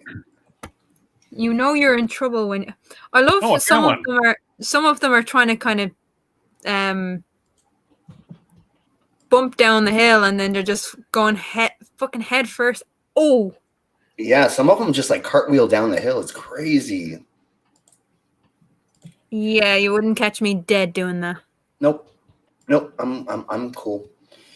It's that time of year again. It's the Cheese Rolling Championship in the UK. This guy has it perfectly under control. Yep, there goes the cheese. A pack of determined dickheads are get their hands on it. Sheila is breaking one in the front. She's implemented a loose rag doll. I don't give a fuck about my spine and neck strategy. It's good to see a person who cares about their brain. That is a solid helmet. She looks happy with her decision-making. # no regrets. These doctors are like, that cheese an arm and a leg. Anyway, this fella has been inspired by Tom Cruise doing his own stunts, and I think he's knocked himself out. Do you know what day it is, mate? Any idea? Nah, not a clue. I can hear this hill singing the Foo Fighters. Done, and I'm on to the next one. Done, and I'm on to the next one. Is that wanker there wearing Speedos? Fuck yeah. We are definitely making him more aerodynamic. It's cheesy, it's ballsy. I like it. This one is the one to beat, though. I wouldn't be surprised if the Fox marketing team genuinely sent him here. It wouldn't surprise me. This bloke in the yellow is beating the cheese. Do you catch it? Do you beat it? I have no idea. Oh, this mad bastard has also implemented the... Oh, my God. His backpack decides to go solo and come to a stop. That is a smart backpack that fucking... This here is the look of a cheese athlete who needs a knee reconstruction. He's playing it safe. Yeah. Only knee reconstruction? The supermarket. There's no need to break any bones. I don't know why. I feel like this footage will be used for advertising in future. For everything else, there's MasterCard. Yeah, have a break. Have a Kit Kat. Fucking snap, crackle, pop. Mark my word. Great. You could sell shit using this footage. You could sell. They are rolling on the floor laughing. At least they're rolling on the floor. That is nuts. That is nuts. Yeah, and it's still happening every year. They do it. No. It's so crazy. It explains so much, though. You know, the north of England is just batshit crazy. Now I know why. I'm sorry. This comes from a woman who comes from a country that play fucking hurling. Yes. What's wrong with hurling? That is just an excuse to wrap a nice bat around somebody's head. Yeah, but you have a helmet. Oh yeah, that really helps. It does, actually. Better. Did you see what they just did? Did you see? Hang on, Bacon Earth. Did you see what they just did? Yes. And I've also seen the fights at the hurling. Excuse me.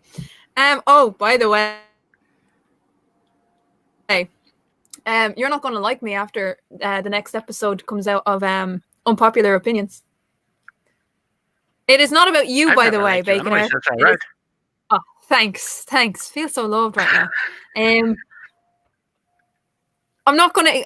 I'll talk to you about it after, because anyone in the chat should go and have a look at the next Unpopular Opinions, because I'll be in it. Nice. I will be too, apparently. I've just got a message from Johnny O. Yeah, I meant to record it yesterday, but I was working on my own video, which took for fucking ever. Forever.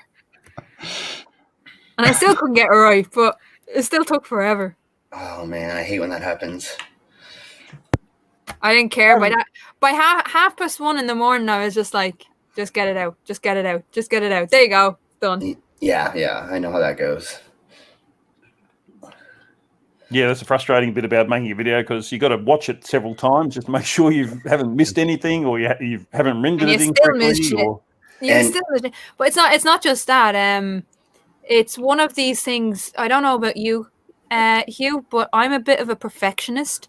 In the sense that I rewrite my scripts about 70 times. Oh, dang. Even when I have it recorded, I'll still go back and rewrite the whole fucking thing if I'm not happy with it. well, The whole thing I am gets also thrown a out. perfectionist. That's why I've given up writing scripts. I just do it off the cuff so it sounds a bit more natural, you know? Yeah, Yeah. I wish I could, but like the level of detail that I'm trying to get in the short amount of space of time that I have, I really want to keep it to that kind of 15-minute slot and condense as much information without being information overload. Yeah.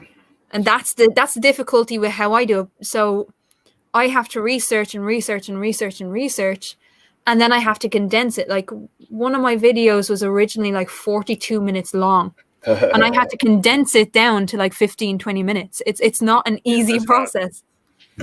And that was after it was recorded. God. Been there for sure. And then if I'm not happy with it when it's finished, I'll throw the whole script away and start again. Dang. And it makes it hard to get videos out on a regular basis. I mean, you look at Irish Demon, who seems to do them every time he goes to the loo. That's because he just doesn't incredible. fucking work. He doesn't write scripts, yeah. That bitch doesn't work, and he's only ripping the piss out of people and giving his opinion. So, in fairness, like he's a smart guy. So he doesn't have to do much research. Yeah. He works hard. Don't get me wrong. He works fucking hard for everything he is, but you know he's mainly giving an opinion. Yeah. Well, see, that's what I started doing instead of giving legitimate information to refute whatever they're claiming. I just make fun of them now because why am I going to spend a crap ton of time to explain to these people or to explain to the audience why they're wrong when you can just listen to it? And I've gone to just finding the most absurd things these people say and clipping it so that all you have to hear is just like 15 seconds of them saying something stupid and then us laugh at them. But I mean, that appeals to a certain audience, and that's great. Totally. And that needs to be done. Yeah. The one of the reasons why I started the channel, or I was forced to start the channel, I blame Hugh, and everybody else on the stream, Mr. Sensible. I blame you all. The whole point for me was to give a different perspective and trying to answer the questions around why.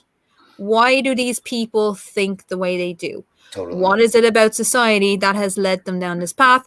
And what is it that can prevent the next person from falling down that trap? Because I did have someone in my house for 6 weeks who believed in every conspiracy theory under the sun.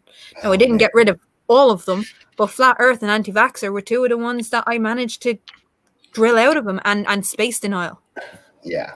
Well, that's what I like about our community is every creator seems to have a different style.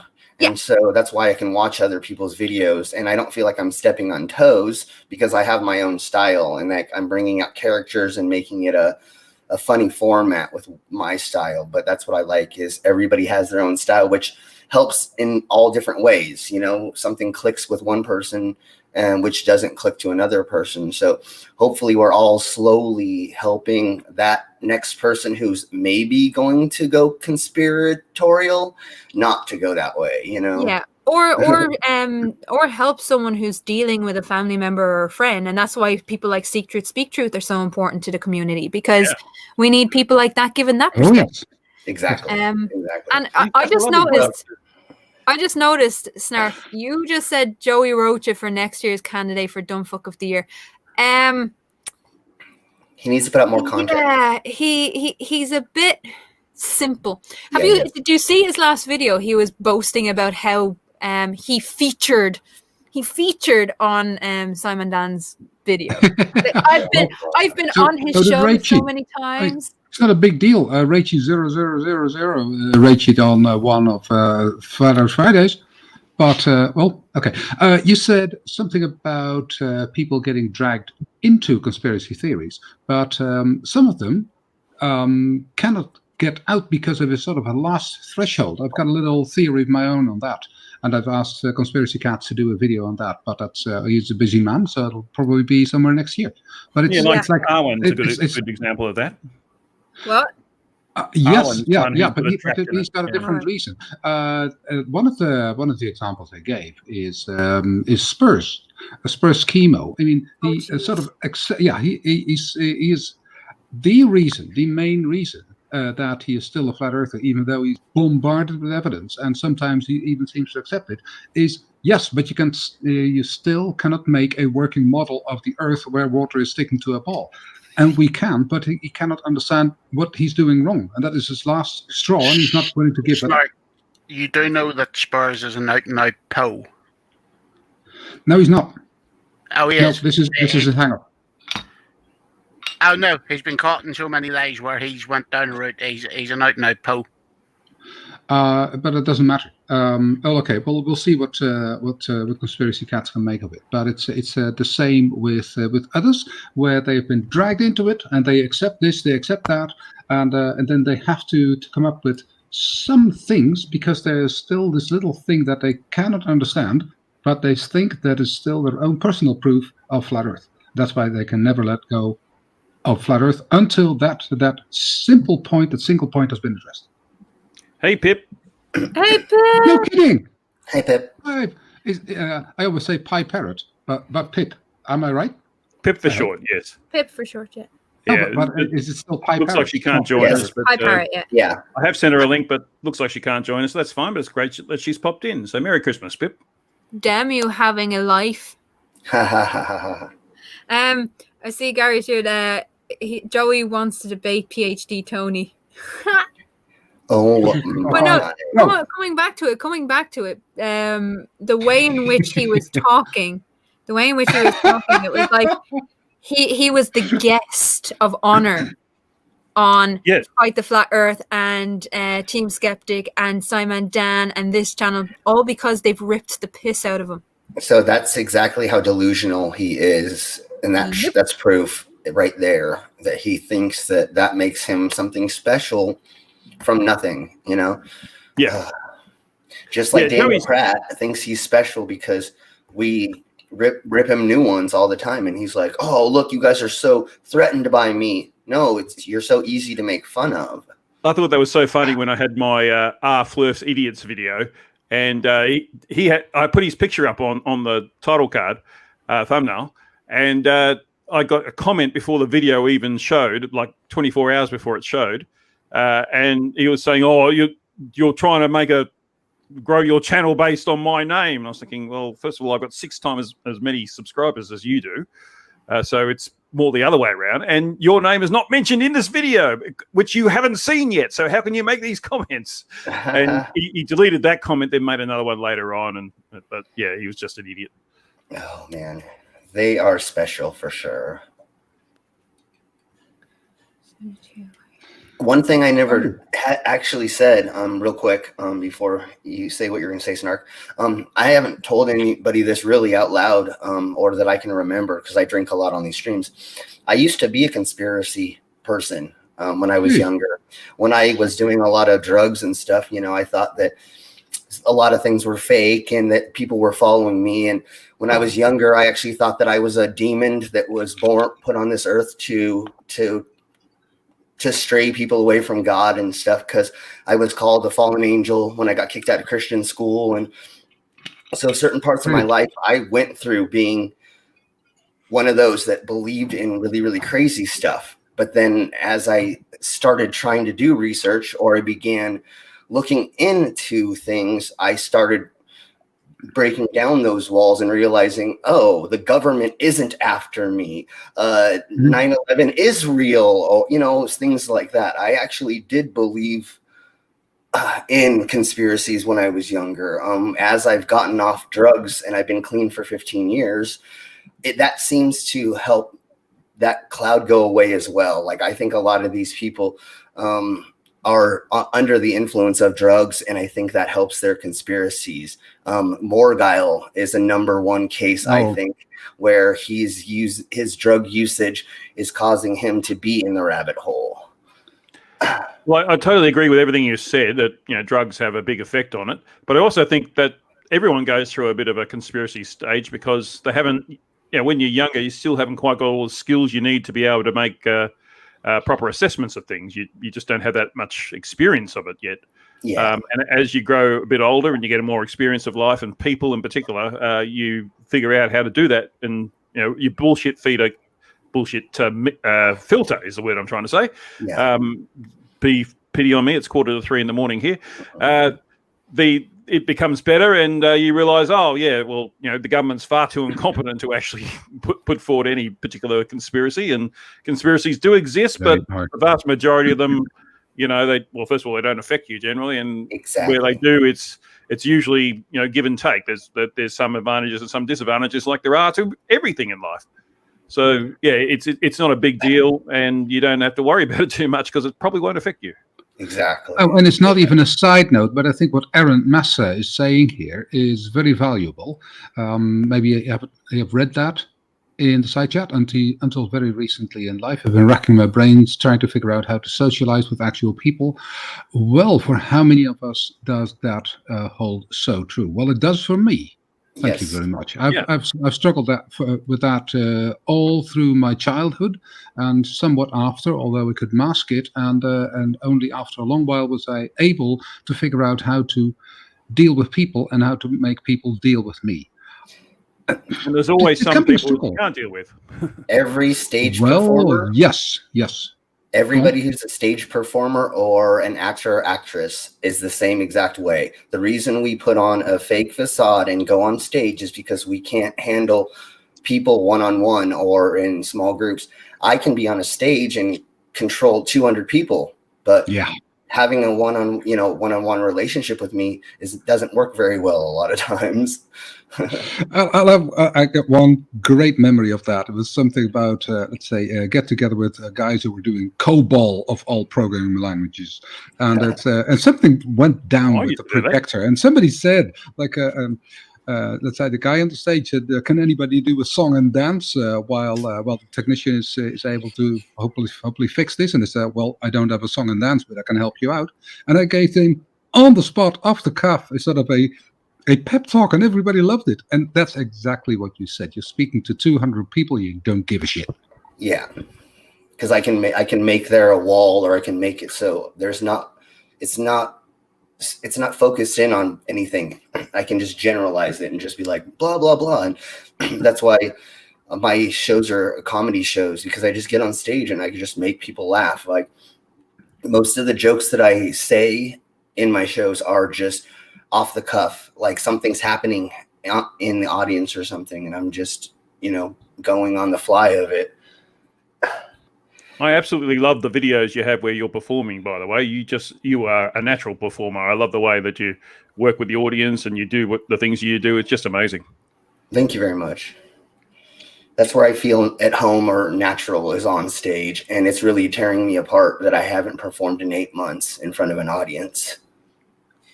Well, do it live on YouTube, maybe, because that's in front of an audience. Well, that's what I'm working on. That's why I'm doing more gaming, and I'm doing videos, and I'm trying to figure out how to stream on different platforms and stuff. So soon I will be doing some kind of live performing, some way, shape, or form. I have a friend who's building a venue right now, and if I just go there, I can do live streams from his venue. So I may be doing that soon. We'll see. Not have an audience, but just do a virtual thing where I'm actually on a stage. Yeah. It is different, though, when you really need people there to get that energy from them to help your performance. But yeah. Ugly German Truth, sorry to interrupt, is asking what I think about Stephen Pennington. I assume you're talking about the UCD professor in biochemistry. The puppet man. Ah, okay. Oh, the puppet dude. That's who he's speaking about, because I just did a video with him. I'm about ready to do a video with him because he's did a puppet thing where he claims that people should kill other people. Oh, geez. He talks about killing people, so I have to do a video on it. He's a piece of scum, yeah. Yeah, please do, because I haven't come across him before. I was just going to say I haven't come across him before. And again, sorry to interrupt, but I am going to have to run before my family disown me. I might run into the same problem. I spent all night, pretty much, or all day and all night finishing off that video. So if I don't spend some time with them today, I'm going to be murdered in my sleep. No, I won't, but still. So I'm going to duck out, and I'm going to wish everybody a very happy Christmas for what's left of it, if you have anything left of it. And yeah, I hope to see. I'm aiming to get the first in the new series, The Social Contract, out before New Year's, and because my work schedule, I'm not due back in work until the 29th, so I have a few days off, so I'll get a few things started at least. So that's the plan. Hugh, thank you so much for having me on and doing this. I was about to say, yeah, Merry Christmas and thanks for coming. I appreciate you coming along, and it's always good to have you on. Merry Christmas, Crafty. Merry Christmas. See you guys later. Love you guys. Bye-bye. Bye. And she's gone. And Snark, did you say you needed to go too, or? Well, I have to check with Henriette, Henriette, my main singer, to see what she's doing, so that I'm not isolating myself here too much. But I think I'll be back in a few minutes. All right. So I'll leave the mic on. Me and Bacon. Yep. Okay. Be right back. All right. So how was your Christmas day, Slim? What did you get up to? Well, it's actually 9:51 a.m. for me. Oh, so you're just starting. So I got up, I drank an energy drink and started playing Cyberpunk 2077. I got stuck. So I jumped on here and have been drinking a beer since I've been on. So it's been a great Christmas for me. Do you have a family to go and visit or anything like that? Or I live with my father. He has COPD and stuff, so I make sure that he's okay around the house, and we run a company together. So I said hi to him already, but my mom lives too far for me to go visit her for what's going on around the country. So it's pretty much just me, and I'm glad there's streams going on so I can jump on and see my digital family, because pretty much this community has become a family for me. Let me mute the Snark because he's got a lot of noise coming through. Yeah. Yep, he's muted now. Okay. Hopefully I'll notice when he's back so I can let him in. So what city are you in the US? I'm in Fort Collins, Colorado. Colorado, okay. Yeah, it would be. I'm 40 minutes away from Denver, so I'm just north of Denver. So you're at altitude then? Yeah. Let's see. I'm 2,000 feet up where I am at the least. Oh, okay, so not a lot. Yeah. I was born in Estes Park, which is in the Rockies. So I was born at altitude. I was born in the mountains. Mm-hmm. Yeah. Because they say over 8,000 feet, you start to have a few issues. Yeah. So I put on a lot of events in Denver and even in Fort Collins. And when we have performers that are from sea level, we actually have to provide them with oxygen sometimes. Yeah. Because they're not used to the lack of oxygen. So after they are singing for 30 minutes, they go backstage and we have to give them some oxygen so that they can keep breathing on stage, because it takes a lot to sing and be on stage and run around, and sometimes they're not used to it. Yeah, singing in particular, you're doing a lot of breathing and you need a lot of air, and if you're not getting enough oxygen in that air, then that's going to be an issue. Yeah, I've seen a couple performers pass out backstage, so it's not fun. But Denver's only 6,000 feet, isn't it? Mile high? Yeah, something like that. And I think maybe I'm at 4,000 feet then, because we're just barely below Denver. But yeah, it's pretty high up, and that's one of the funny things that flurfers claim is that gas pressure, blah blah blah. I'm like, come to Denver and try running a marathon with me, bro, and we'll see how long you last. You know. Absolutely. Yeah, because definitely there's a gradient. Some people still deny that, but most of them accept it because it's a bit hard to deny, isn't it? Well, because everyone knows you need oxygen for Mount Everest, for example. Yeah, exactly. There's very easy signs, like you just said, to Mount Everest. You actually need oxygen to climb it. Here, in certain places, you wouldn't be able to move very far if you didn't have oxygen. I forget what Mosquito Pass in Colorado is one of the highest places that you can drive to as a pass. And when you get up there, you're lightheaded the whole time. I mean, you're gasping for air the whole time because it's no trees grow up there. It's just bare at the top of the mountain. It's very harsh. And so to deny gradient at that point would be very insane. And it's simply the flat earthers. They're oxygen thieves. Well, I know. Well, true. Yeah, that's true. I just want to take them to the top of the Rockies and just say, breathe. Tell me there's not a gradient now, fool.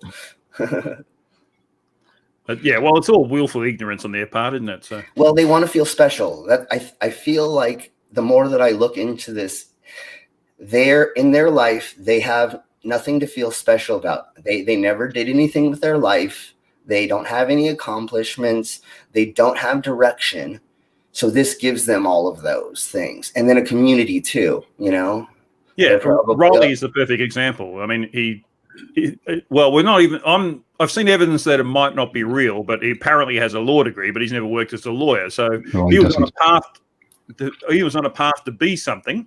And then he ended up being nothing, and even that has had trouble, with these minicab business and things like that. Yeah. And so he must feel an utter failure. But Flat Earth makes him feel like he knows better than everyone else, and all the smart people that are working as lawyers and that kind of thing.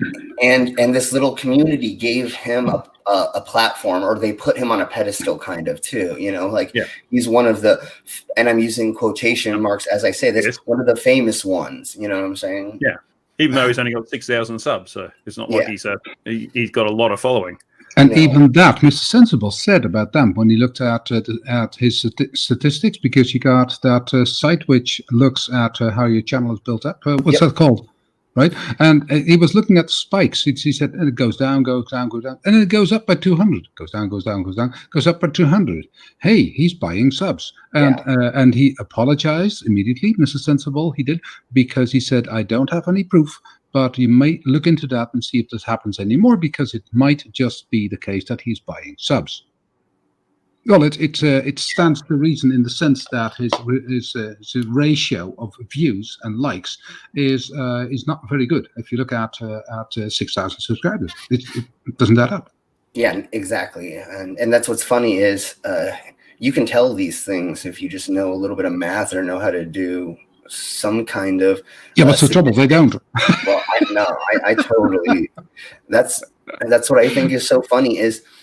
I do not consider myself an intelligent person at all. I tattooed my face. Most people that tattoo their face, that's not a very smart choice in life, right? I can figure out a lot of these things to tell that reality is close to what we're saying it is. I mean, you can't fake math. Like what I always want to what I want to say to people, to them, is when they say that math is fake, how come a calculator works? What, you can't fake. And how does the carpenter work if math doesn't work? Well, and anybody building Basic a bridge. skills. Building a bridge is very, very technical, very, very difficult. Throughout history, there have been a handful of bridges because they were trying to make them too big or too long that have failed. Why did we have so many successful ones, and how did we learn from the ones that fell down if everything's fake? But honestly, you have to break it down to their level, and you simply have to say, okay, you got this floor, and you've got this laminate or whatever, and how many packets do you need? And you come home, and did the math work or not? This is math. It works. It works every time, unless you make mistakes, and then it's your fault. It's not math's fault. It is math. It works. Deal with it, bitch. So I'm almost certain that with things like they say math is fake and that sort of thing, at some point some smart person has pointed out what an idiot they are in regards to maths, and so as a result they just reject maths because, hey, I'm not an idiot, so therefore they must be wrong. Maths must be fake. So, and that's their logic. Just like Brandon Toy was doing on agree. I thought it was disagree to agree. No, agree to disagree. Exactly. Yes. Go on. Yeah. So then Brandon Toy was on there, and he was saying, "Math's fake. You can't do this." But look at this diagram and look at angles, but you don't use the math. It's like, bro, that doesn't make any sense. And then he says the same thing they always say: you can manicure math to make it be whatever you want. No, honey, you can't. It is very easy. It's very easy. Let's say either math works or it doesn't. If it doesn't work, then okay. No, if it does work, then globe Earth is true. Period. If it does not work, your black swan is dead. Deal with that. Bitch. And then what he was saying was, so the military, what they do is they fire a gun, and if they're off, then they just like recalculate the math. Yes. Oh no. Yes, I've seen that. Military doesn't miss. They're not there to miss, bro. If they miss, they die. Yeah, exactly. You want to hit the target the first time. You know why? Element of surprise. If you hit them the first target could shoot back at you. Yeah, well, exactly, because if you can't predict the side wind, then you have to shoot and see how far you're off. So that part was correct, but he attributed that to Coriolis effect. Coriolis, if you like. Yeah. Coriolis is the proper pronunciation, but the Coriolis effect. And he mixed up, let's say, the drift because of the wind and Coriolis. He has no idea what he's blabbering about. He's a complete failure. And he was talking about the shell weight differential. And that has nothing to do with Coriolis. It's he's making up stuff as he goes. That's for taxes 101. Because he's right. In his mind, he's right. So it doesn't matter what he says; it's going to be right. Well, now that he runs the coolest live stream or whatever when he took it from Ranty, he thinks he knows everything now. I subscribe, so I can give it a thumbs down whenever it comes up. When Ranty was on, I sort of watched it once in a while because it was half watchable. But with Brandon, it's just an idiot convention where idiots get together to prove to each other what idiots they are. It's kind of pointless. Yeah.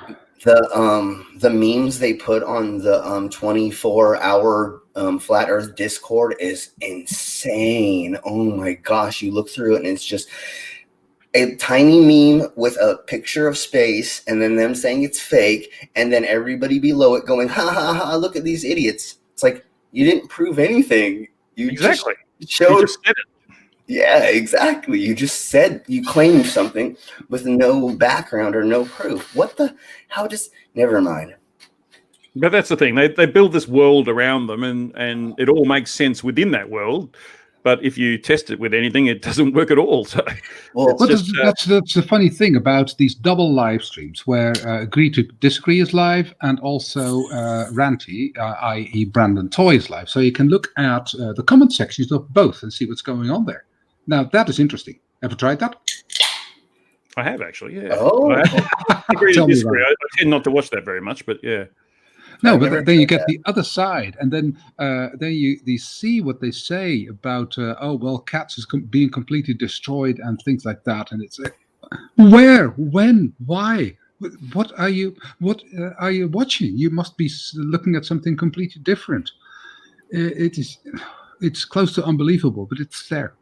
Yeah, no, I've noticed that in the side chat to live streams on for us or And people in the side chat that are flat earthers are like, "Oh, you're getting destroyed." It's like, wait, are we watching the same thing? Because we have math that goes to our model, and what model you don't have. So how do you think that you? What? Huh? Well, it's like I had an intercourse with Sleeping Warrior during the week about Tiffany Dover, the nurse who got injected with the COVID virus and fainted. And he was saying, she's dead. And I was saying, all I did was ask, well, what's your proof that she's dead? And he said, oh, in my video there was proof. And I said, no, I watched the video. There's no proof in there whatsoever. It's just you saying it. Yeah. And then someone else came in and said, "Oh, I admire you, Sleeping Warrior, for not deleting these people who are negative." No, I'm not being negative. I'm just asking for the proof that you say you have. Yeah, exactly. And there is none. They say you need to ask questions. If you don't, then you're, don't go along with whatever somebody says. All we're doing is asking you guys questions, and then they get defensive and they say that we're getting triggered. It's like, no, show me if flat Earth's real, I'll believe it, but you gotta show me that it works. It's very simple. Look at all the work that Blue Marble Science has been going through the last few months to build its own Cavendish experience. And you're going to tell me, you flat earther, that this is all nonsense and that he has done all this work, and that he's acquired all this craftsmanship and all this math and logic and knowledge and power, and he does all that, and you say that's because it's all fake? You're out of your fucking mind. Sorry. Well, the same with Mr. Sensible and the Mage. He went out of his way to take away all the possibility of things that flat earthers would complain about. The way you heard the strings on it and that kind of thing, and he acknowledged that there was barrel distortion, but he showed that it wasn't a major factor, and the strings made made that irrelevant anyway. And yet, that's exactly the things that they came up with. They're just, you can't give them what they asked for because they'll just think of something else. Yeah, exactly. And then they're going to change the goalpost. They're going to keep pushing them back if you do come up with something. But if it was so easy to fake, why does it take these people so long to make these experiments and then put them through these rigorous tests? That doesn't happen if it's all fake. If it's all fake, it takes 10 seconds to make it up, Yeah. You can make me a moderator if it's only for a few seconds. I don't care. And I can show you 2 pictures that I created, and they're on my site. Hang on. So I'm in the wrong one. Oh, you can't do it from StreamYard. I've got to do it from here, from YouTube. Where are you? Is it like the CGI test? One's fake and one's real? Well, they're both real. Just different functions are available. Add moderator. There we go. Okay, yeah. Mine probably needs to be moderated now, maybe. YouTube has been stopping people posting links, so I'm not sure it will actually work, but we'll see. Okay, we'll see. It said it wouldn't let me click show.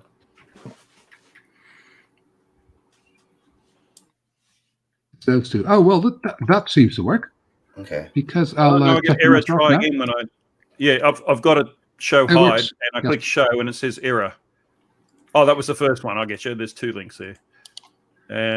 Open a new tab. Yeah, I don't know who it was, but the other day. That was 2 things that the compressed images that Mr. Sensible posted, and that's the second image. Mage PNG, not Mage 2 PNG. It already shows the curve because at the time that Mr. Sensible was streaming, he didn't have a program to compress the image. And you can see, well, this is compressed, this is the curve. It's really easy. I got better, but do they work now or not? Yes, they seem to work, yeah. Okay. And Ugly German Truth says that the links have been available since Tuesday afternoon. So YouTube obviously got too much feedback to the negative in regards to removing links. Okay. I don't know about anybody else, but I've stood on the beach in San Diego, in California, and looked out on the ocean and seen the curve. I've stood on really high up on the Rockies in Colorado, and I've looked out on the horizon and seen. I mean, they say you can't technically, but I swear that I've seen the freaking curve of the Earth. So, I mean, I don't understand where they're saying it looks so flat if you go to certain places. I mean, I don't know. Well, they're just imagining it's flat is the point. Well, yeah. I mean, I get that they say that you have to be 10,000 feet up or so far to see it. But I swear, drinking, of course, I mean, on the beach, of course you're drinking, but, hanging out on the beach and you watch the sunset and then you watch, it looks like the Earth's curving while the sun is setting behind the ocean. And then the sun is setting behind the ocean. It's not jettisoning right up for no reason. Well, yeah, I mean, it sets in the west and then magically appears in the east without being seen in between. And you know, if it's just circulating up in the dome somewhere, then how does that happen?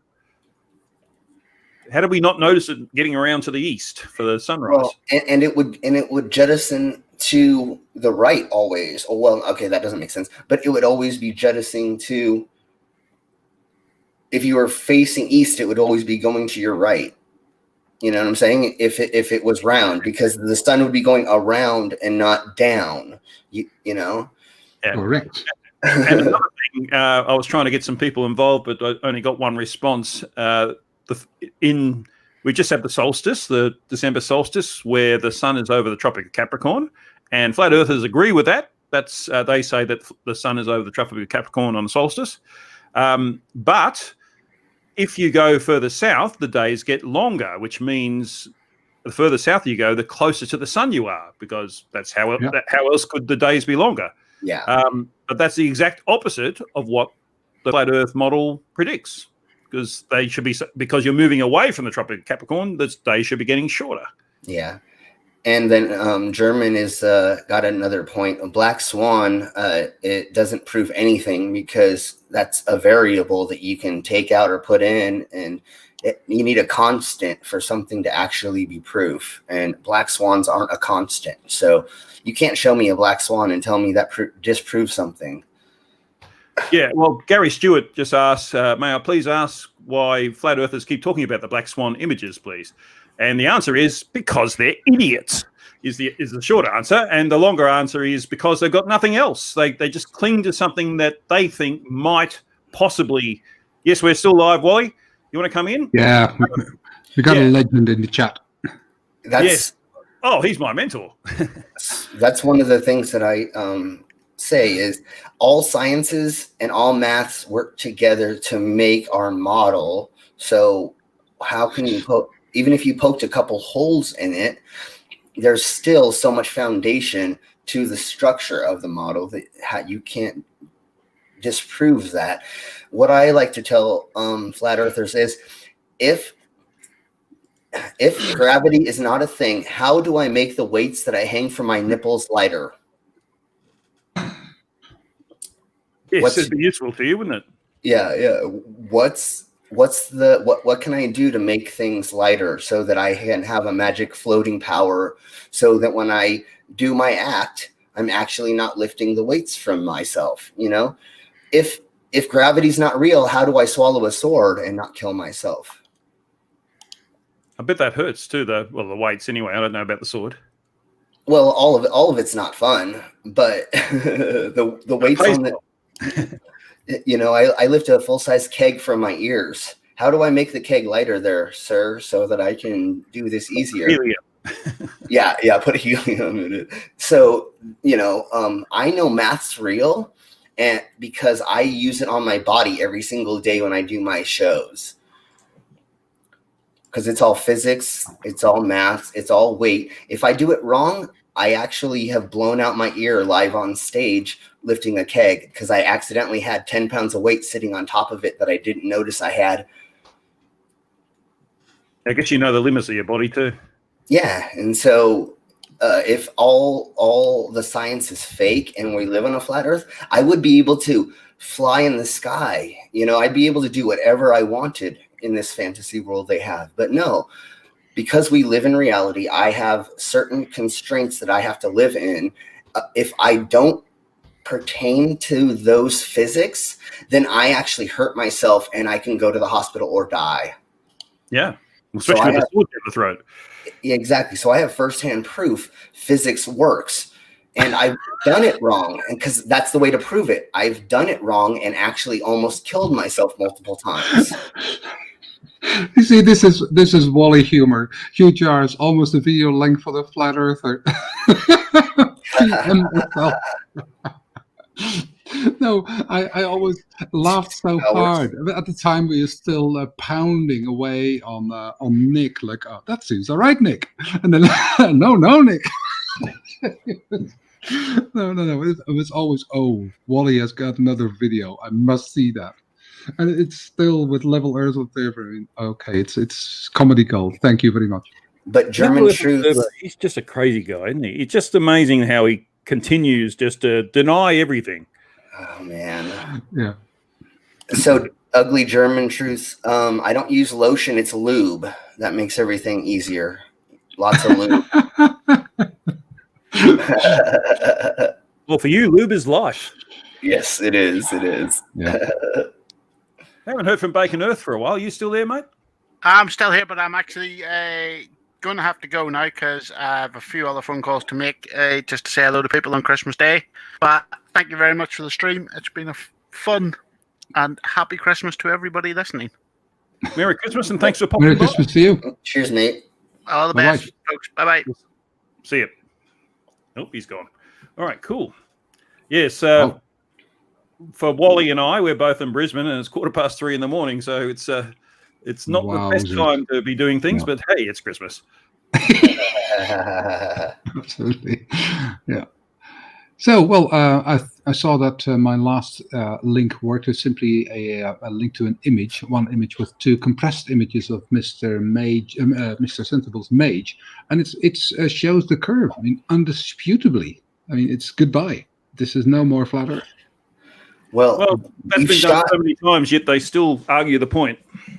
we have satellites in space. Yeah. Checkmate.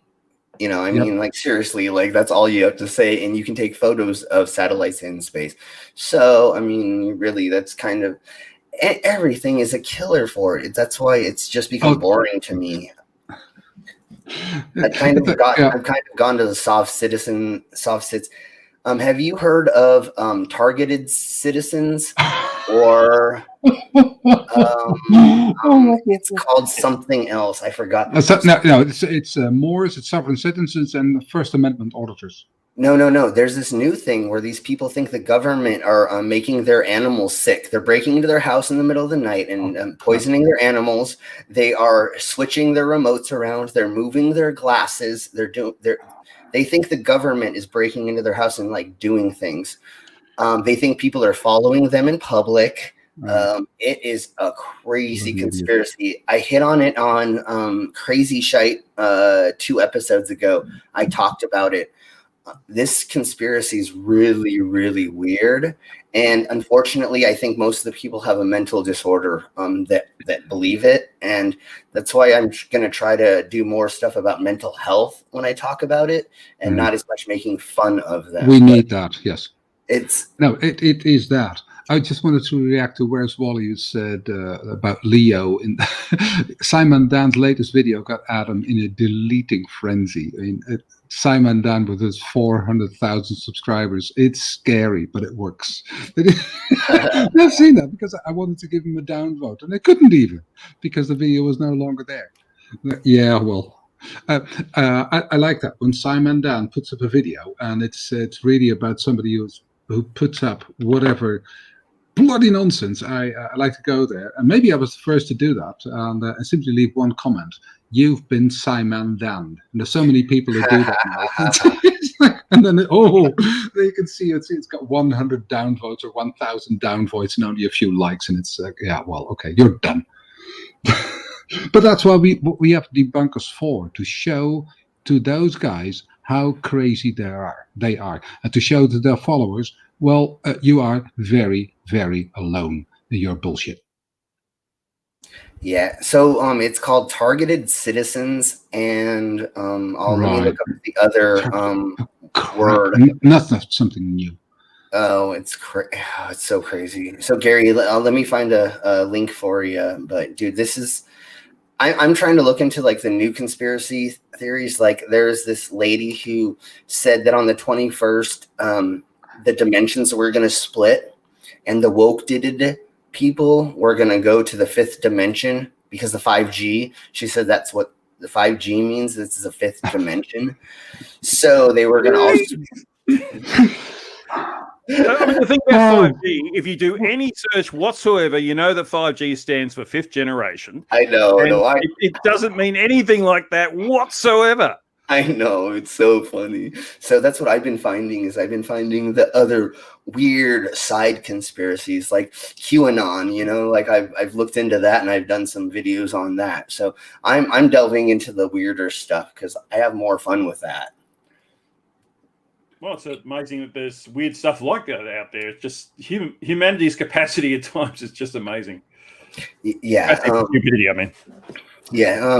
The beginning of this was when I was looking into the fakirs in India, how they do the body contorting, and then the guys that don't eat, the breatharians. And so that was the beginning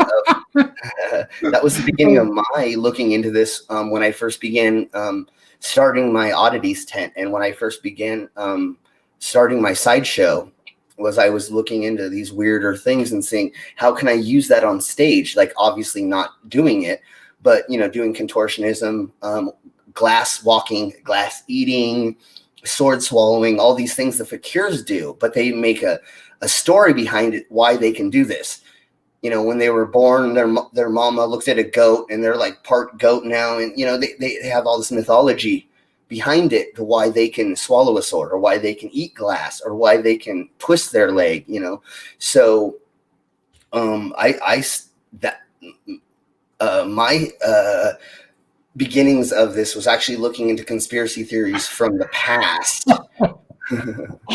Oh, did you see what Dora said? The weirdest conspiracy yet. QAnon. QAnon. Yeah. You can go anonymous on Hugh's channel. Yes, I'm ground zero for that conspiracy. Yeah, totally. Oh boy. And then also another thing that helped me, I began reading on how to fortune tell as a teen, how to read cards, do tarot, scrying of different types with gems, tea leaf readings, and all that stuff. So at a young age, I learned how to trick people into thinking I had a special power that I could use for their benefit, even though I'm just taking your money. And so that was my beginnings of why I look into conspiracy theories, because that's what most of these people are doing. They're posed, and they are trying to get money from the ignorant or the naive. Let's just say naive. Oh, sorry. I'm cracking up, really. I'm sorry to hear that, Mike. QAnon thing is crazy. I posted the maps that they made on how things are connected together, and it's just insanity, man.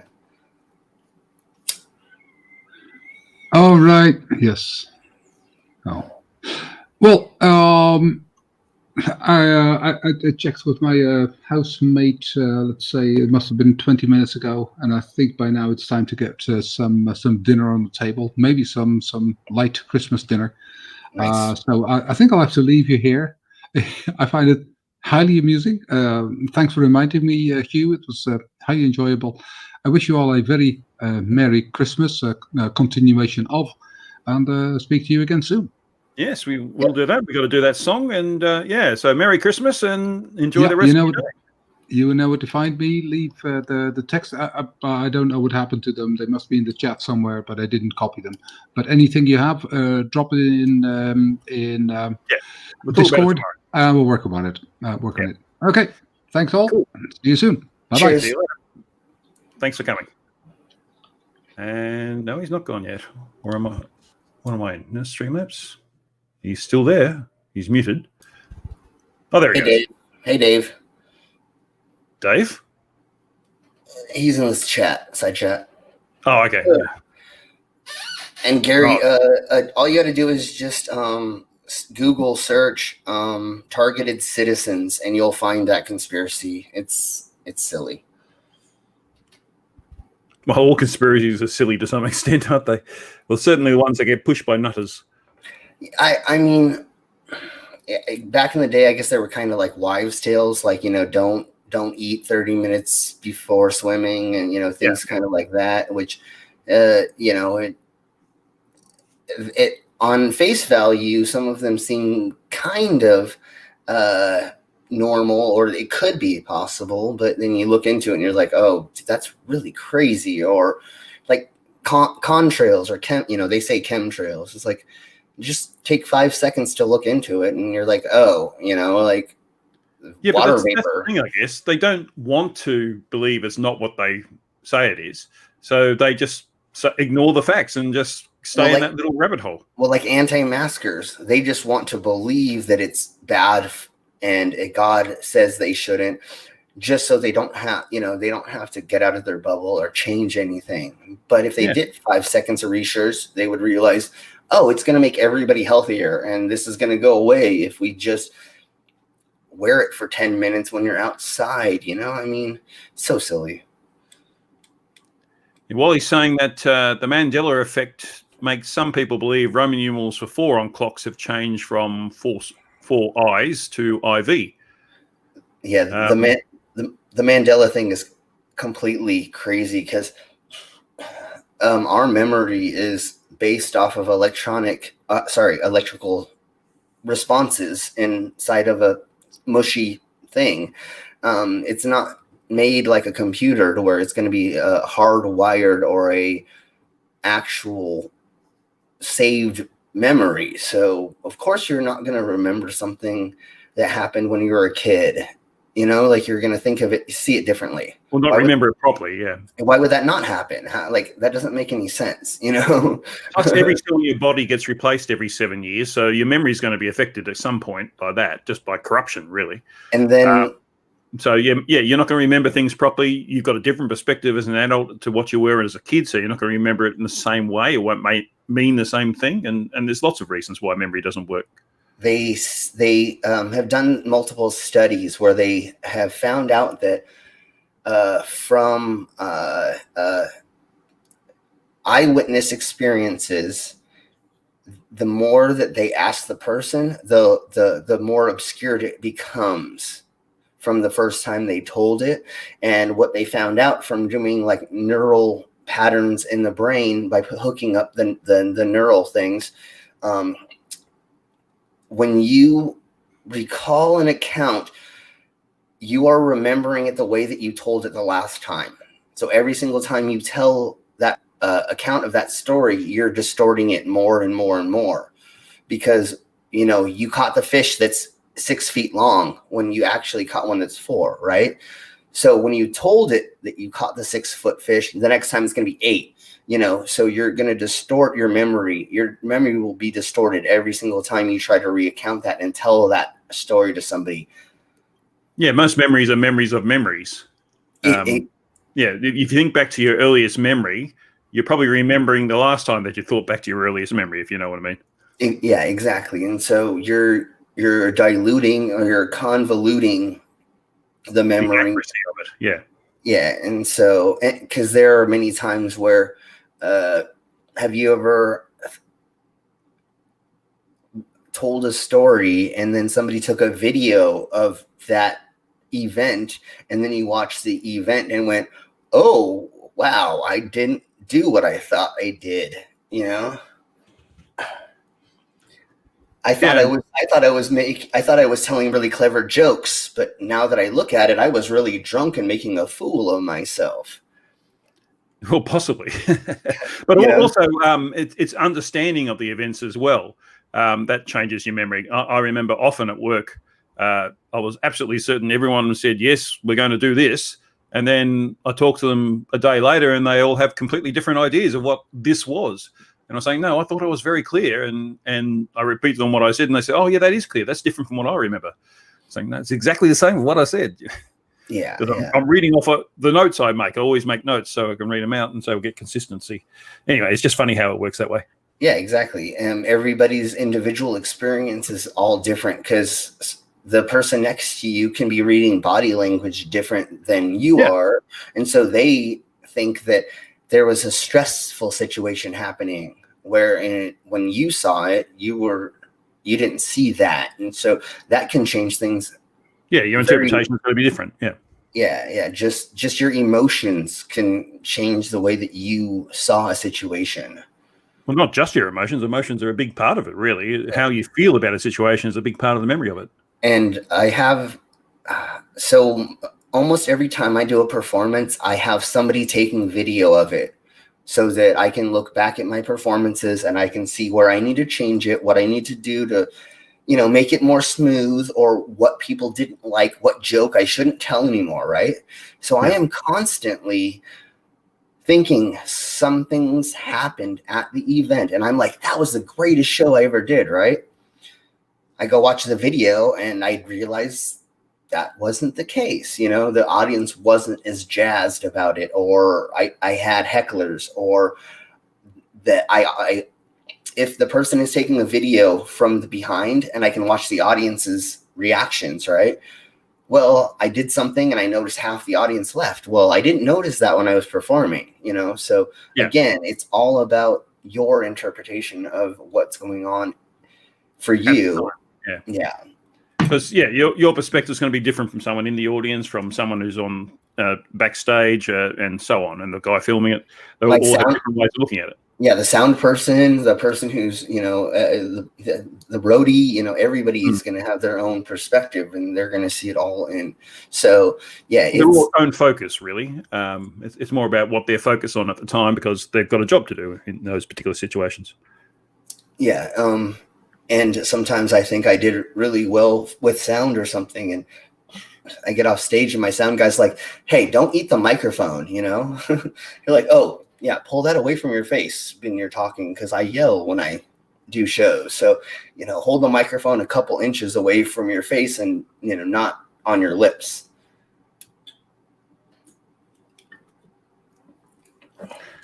I don't know if I'm running out of steam or not. It's 3:30 in the morning here. Yeah. And it's just you and me. No one else is coming on. Conspiracy Cat's obviously not going to come, it seems. So, which is a shame.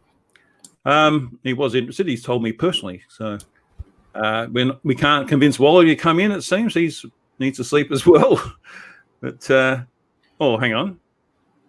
What's this? Gary Stewart, quote for you: "You just forgot what you can't remember, but can't remember what you just forgot." All right. Yeah, that seems pretty normal. I think that is a good quote for what we were just talking about. Is, you know, if you try to recall something, but if you forgot the part of something, then you can't remember it. So you forgot that you didn't know that part that you forgot, you know, so that makes sense. And that's Flirfs as well, to some extent. You know, Dunning-Kruger in particular, but Flirfs are a good example of Dunning-Kruger. They're idiots, but they don't know that they're idiots. They think they're geniuses, and they've got because they're idiots, they can't tell that they're not geniuses. Yeah, for sure. It's hilarious. I wish I could remember what's his name off the top of my head. That is a major example of that. Sleeping Warrior is probably the biggest one, but yeah. No, I was thinking of the gentleman who said that people are robots, and the way you can tell is from looking at their eyes, but then he's blind and his eyes are crossed.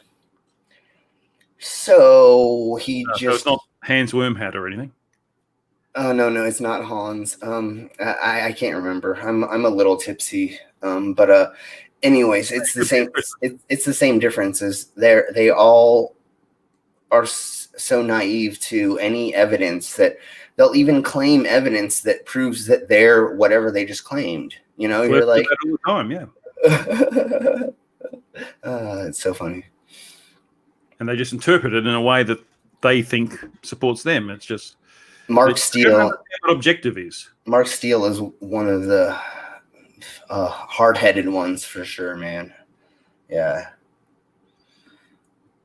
Mark Steele? You mean the 5G guy? Idiot? Yeah. Gary Stewart said, "What about Steele?" And I'm guessing that's who he's speaking about, is Mark Steele. And that guy is just.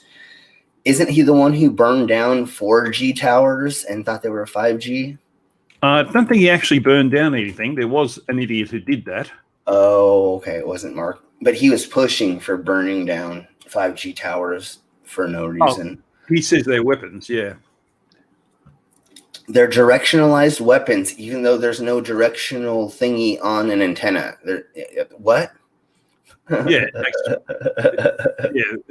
he doesn't have a clue what he's talking about. But again, he's an idiot, and he doesn't know he's an idiot, so he thinks he's a genius. Yeah, and then when I go and tell these people, so I have microchips implanted in my body, and the only way for them to be read or for them to turn on because they're passive is through the NFC reader on my phone, and they go, "Oh my gosh, I can't!" Their head explodes, and then they have to block me. It's like, I was just trying to prove to you I understand how radio waves work, or that these certain things work, and how they can't be harmful to you, but you want to freak out because I have implanted myself with stuff to prove to you.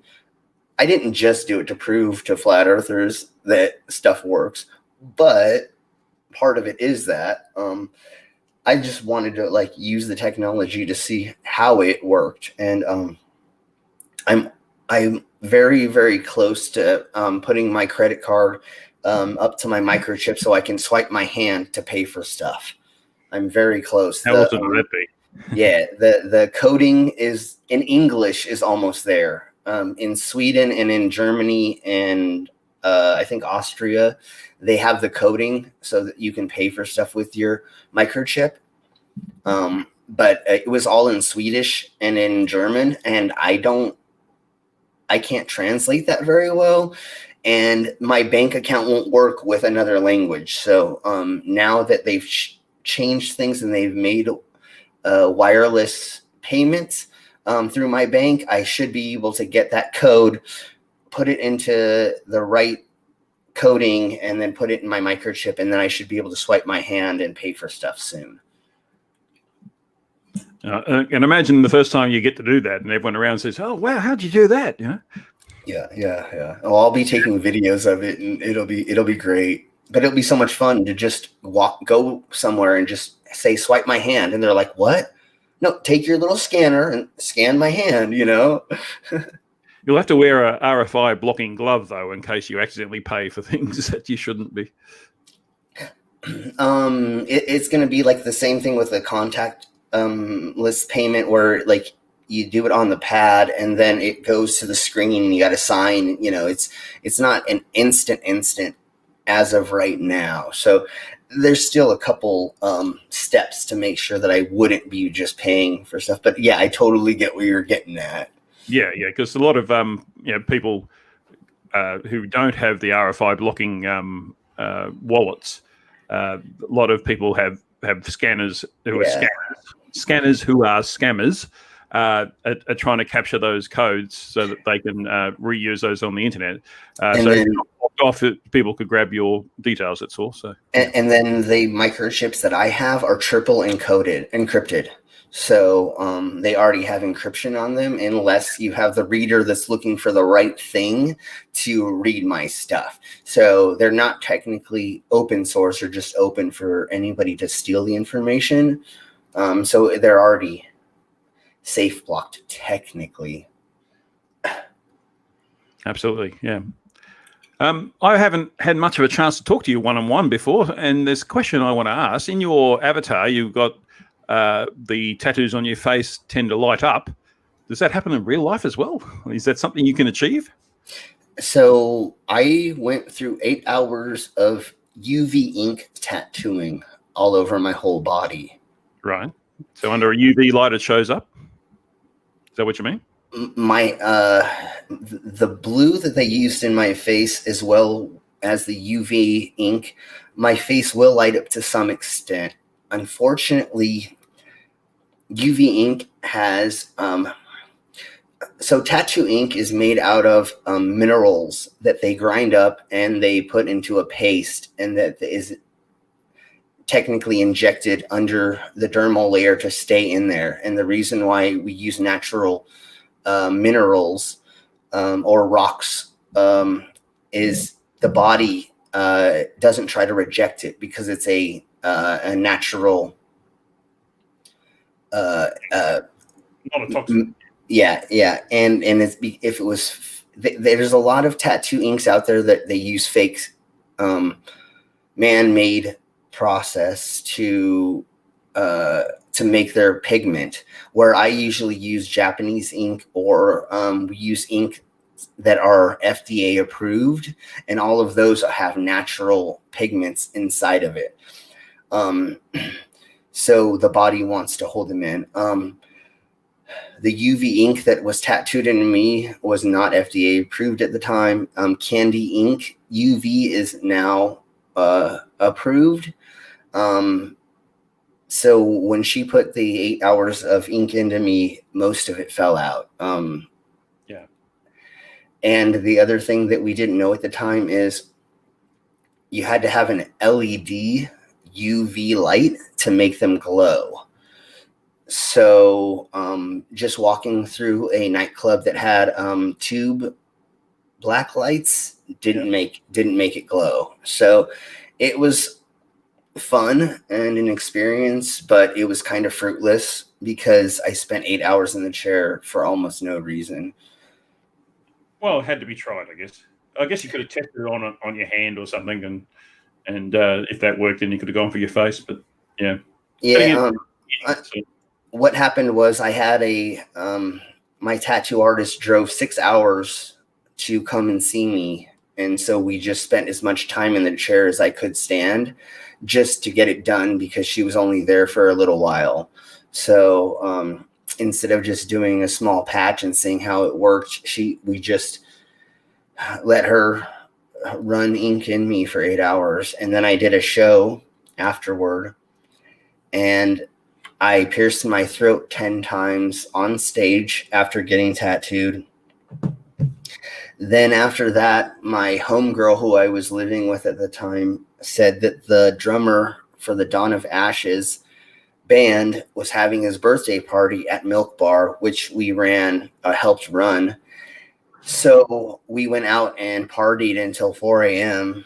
with them and was drinking. And so I did not take care of my body the proper way after being tattooed. And that was part of the reason why most of it got rejected. Could you have it redone? Yeah, I will be doing some of that soon. I'm waiting for the ink to get a little bit better, so that it will hopefully stay longer. Yeah. My next tattoo I want to do is I want to do my palms. So before I do my UV, I'm going to get the palms of my hands tattooed. What, with circuit board type things or something in particular? So since we're having all this fun in the Americas with the Republicans and the Trumpenites and them saying that the liberals are going to destroy the world, I've been wanting to get an upside down star tattooed in the middle of my left hand for a long time. Oh, okay. And getting an eyeball tattooed in the middle of my right hand for a long time. Just to mess with, there's multiple spiritual reasons for for them, but really it's to freak out the normals. A lot of what I do now is to freak out normals, because if you are naive or ignorant enough to think that I'm going to murder you on the street just because of the way I look, then you're very, very silly. If you're experience in the real world, yeah. Yeah, if you're scared of me because of the way I look and you think I'm a demon, a devil, a fallen angel or something, then that's your ignorance. And it's funner for me to have people freak out. Most people are very, very accepting to the way that I look. Well, personally, I find you fascinating. You're an amazing guy. You do some amazing things. And once you've tattooed your face and your hands, you understand that people are going to look at you with prejudice at first. So I understand, I say hi to people and, greet them and try to show them that I'm a human being first. And then hopefully those prejudices go away. One of the things that I didn't think was going to happen after I tattooed my face is how many elderly people actually accepted me.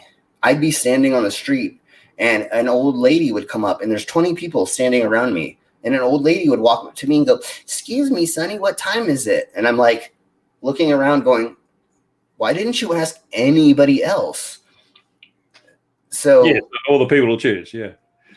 So to some extent, I think that it also is a way that people think that I'm open to anything. You know, I'm not going to prejudge you. So if I look like this, so I have people in the bar who come up and sit next to me and go, so what's your story?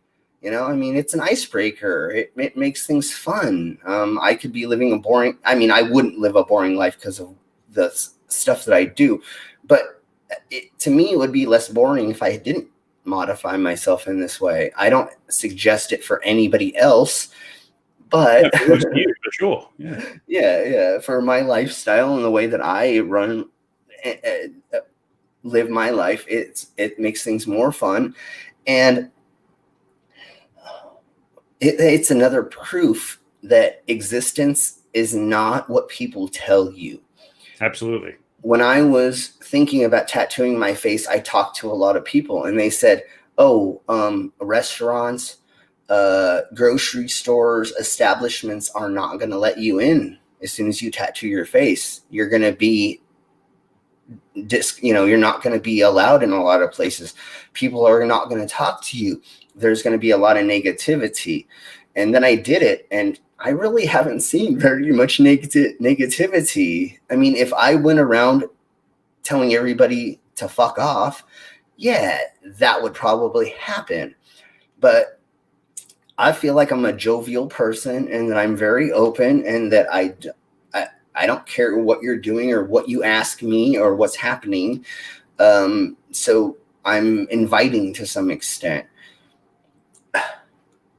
Well, like I said, you're a fascinating guy. So, yeah, I'd be coming up to the bar and asking you about what you do and what your background is and all that sort of thing, just to find out more about you, because you're fascinating.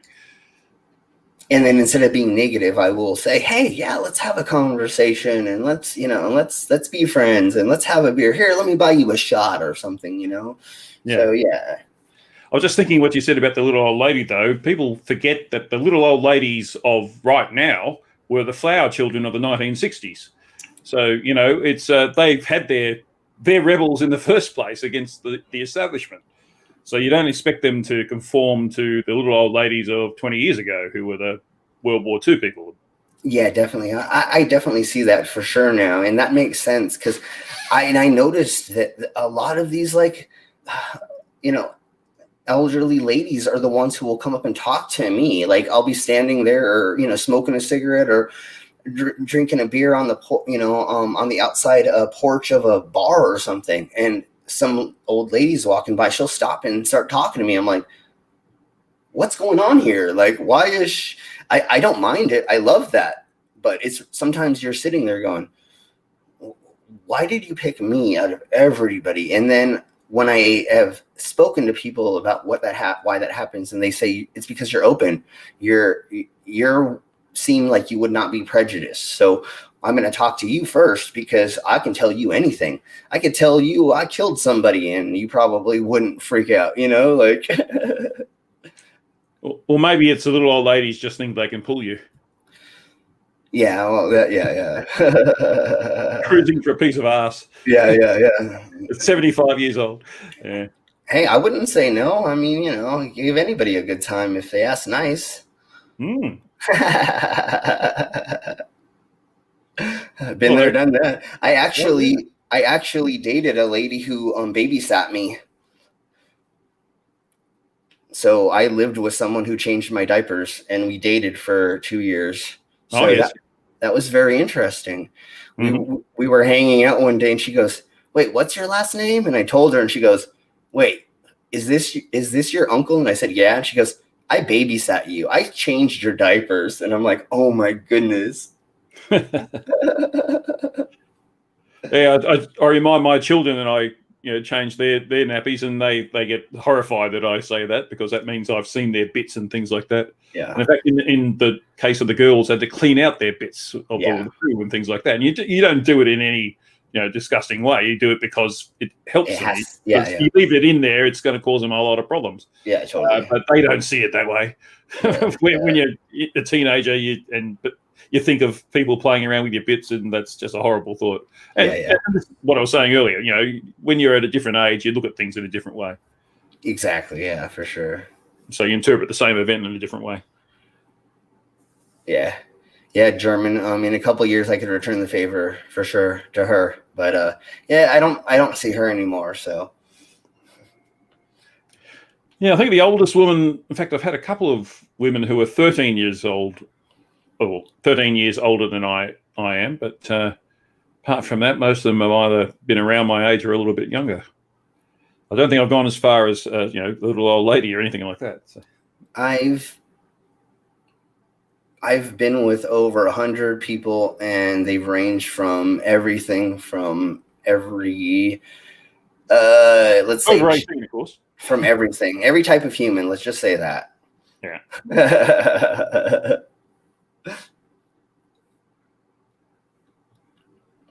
Good times. Good times. Yeah. Just reading the chat. Looks like they're having their own conversation. So I don't know if we're fascinating them. I've been thinking about going to bed, but we've got 28 watching right now, which is probably the most we've had all the way through. So I'm not sure I should go now because I've got the audience. You've got to live up to your audience's expectations, don't you? Yeah. You can't run away to bed just because you feel tired if the audience are here and wanting to watch us. Okay, so let's see. What kind of story does everybody want to hear? Well, while you think about that, would you mind if I played one of your videos? And can you recommend one? Because I think I'm not sure everyone here has seen your videos of you performing, and I think it's fascinating. I would kind of like to show the Satanic Temple video, so give me a second to find that. All right, if you can send me the link, and then I'll call it up. Oh, actually, you can share. You can share a screen too. Oh, you there? Oh, he's muted. Yeah, I'm going to grab that right quick. Yeah, you can share your screen as well. So I have to approve it, but that's the way it works. So. And then I have to make sure that I do the audio. Yeah, select show audio, and then it should come up on my screen. Share that.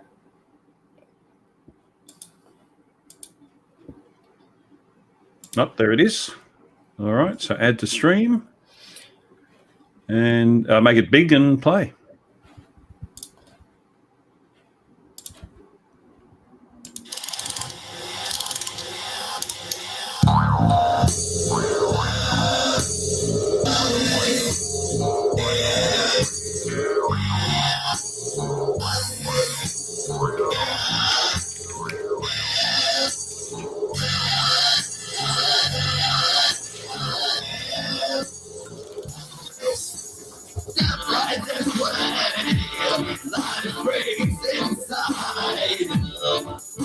Oh, this is good, this.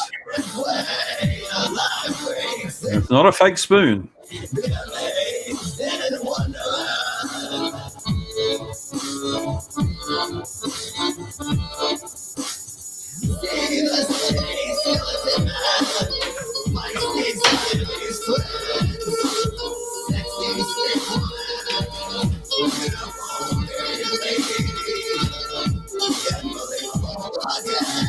Have you never made a mistake and put the other end of the fork in? Not yet. Oh, this is the... Yeah.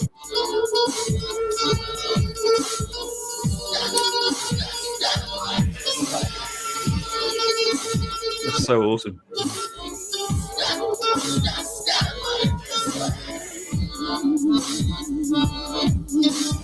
Does that hurt when you do that? Yeah. I cracked the cartilage inside my skull to fit larger objects. Yeah.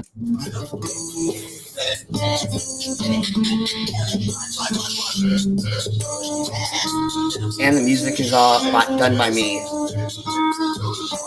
Yeah, I can hear your voice in it. Yeah, COVID test. What you were doing with those forks and knives are basically a COVID test. Yeah, yeah.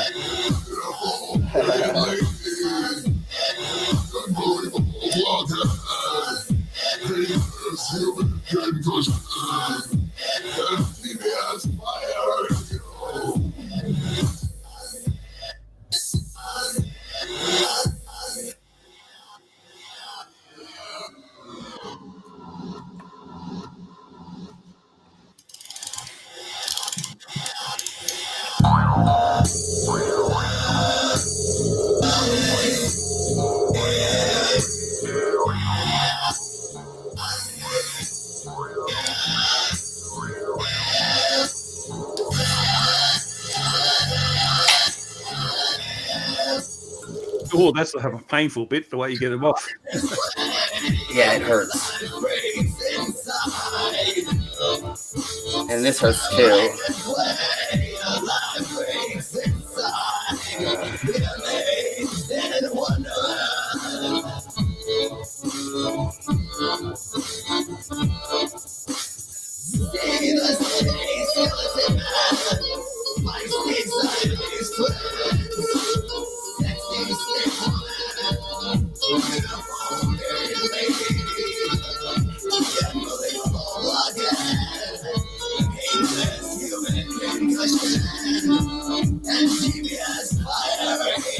Ouch.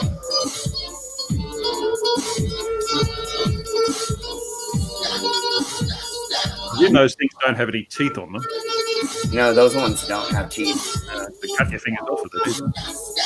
I do have ones with teeth, but I don't use them. What a surprise.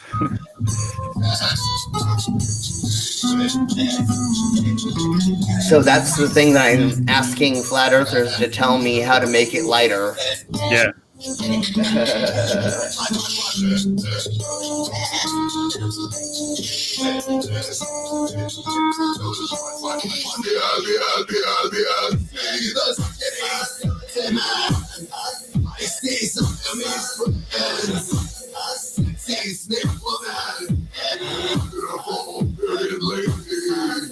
Yes, gravity doesn't exist, so it weighs nothing. That's what Fleur say, anyway. Yeah.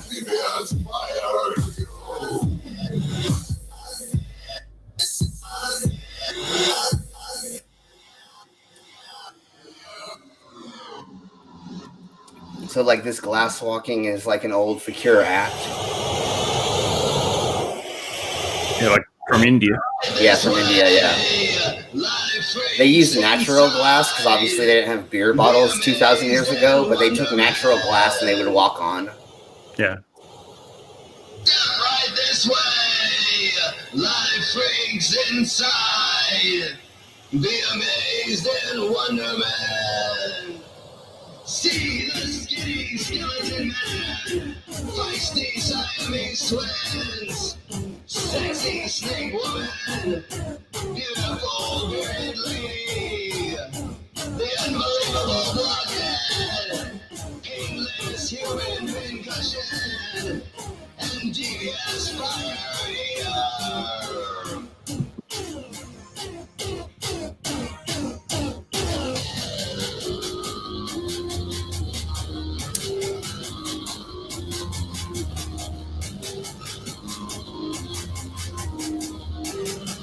Does it stick to your feet or no? That's clean. Yeah, it sticks to your feet. The perspiration on your feet, the sweat that's barely on there, makes them stick. Yeah. See the skinny skeleton man. Oh, imagine that at her. Sexy snake woman. Beautiful bearded lady. So this is a Japanese katana, and it's made out of one piece of steel. So even in the hilt is one piece of steel. That proves that it's an actual sword and not like a fake collapsing sword. Yeah, yeah.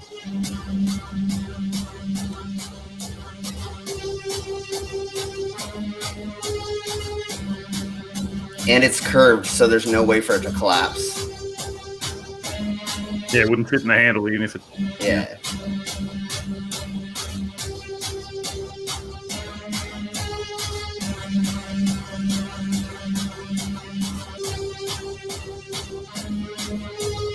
See the skinny skeleton man.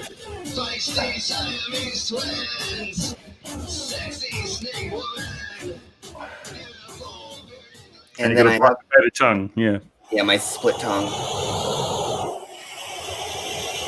Right this way, life freaks inside.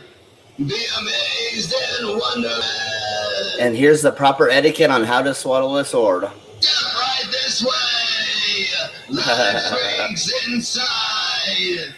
Be amazed and wonderment. See the skinny skeleton man, feisty Siamese twins. Now, warning everybody, there will be blood. Yep, so look away if you don't want to see blood. Yes.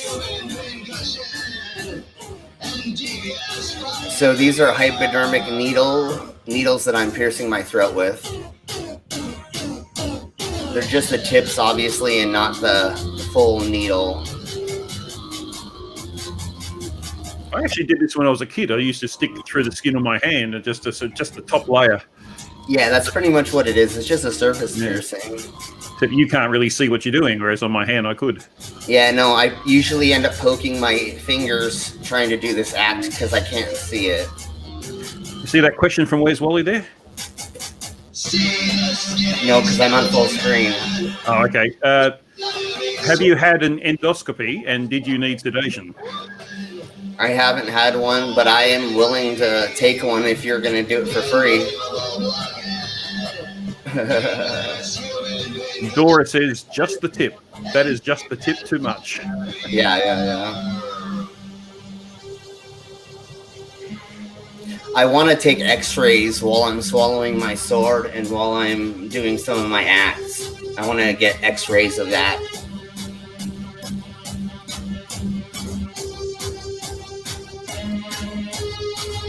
So that's what happens when you hit a vein. Yeah. That's why the blood's coming out of that one so much. Did you realize it was bleeding at the time? Or? Yeah, I knew it. Yeah. Because it's real, though, doesn't it? Yeah. Is that it for blood, or? What? Well, people will be listening. They've looked away. If they didn't want to see the blood, I want to tell them when it's safe. Oh, yeah. So it's safe now? No more blood?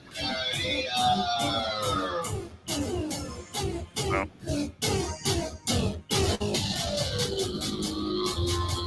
Right this way, life rings inside. Be amazed and wonder man. Amazing Wonder Man. Actually, I knew it as soon as I pierced it. I knew I hit a vein. Oh, it's a repeat. Okay. It feels different when you hit other things in the body.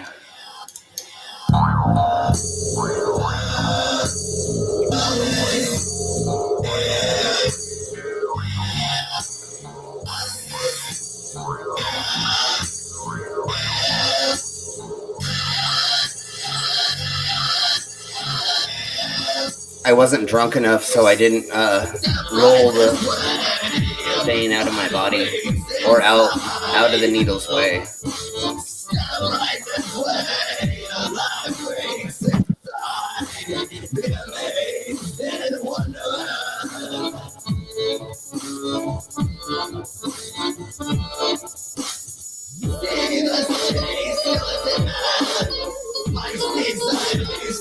So right here is when I felt I hit the vein. Yep. As soon as it went in, I was like, dang it.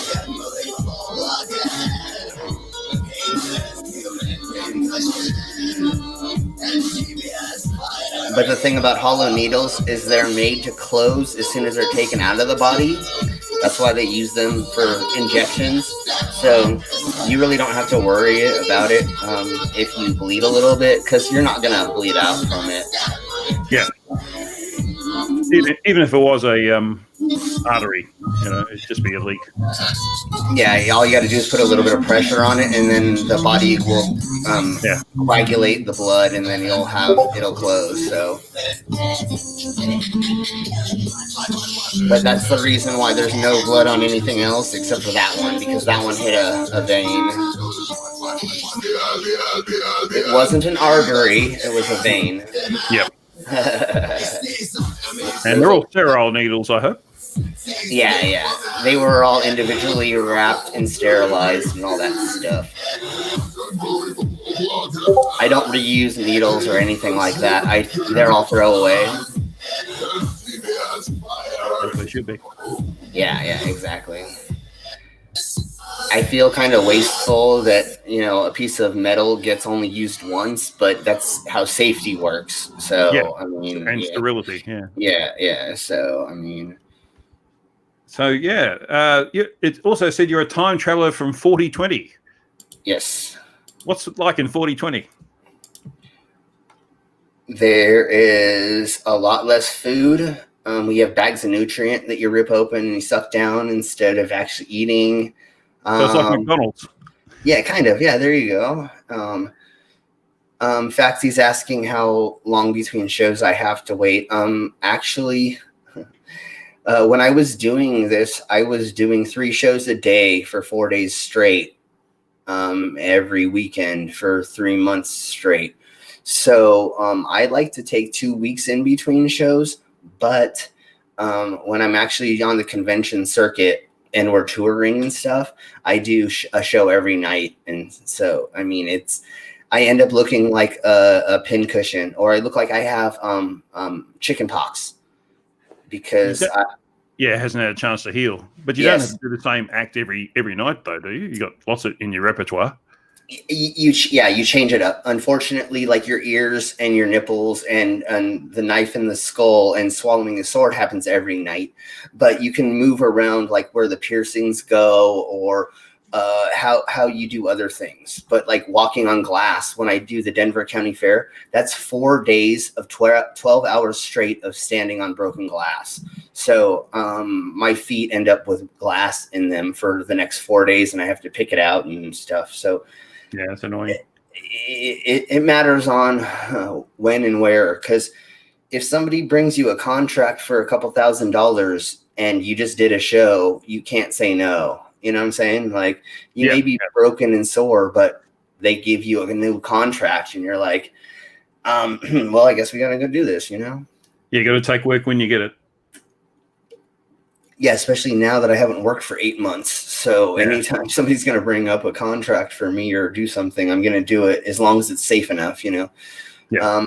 How much scar tissue do I have, Dora? My body is probably like all scar tissue. I've pierced myself from head to toe everywhere.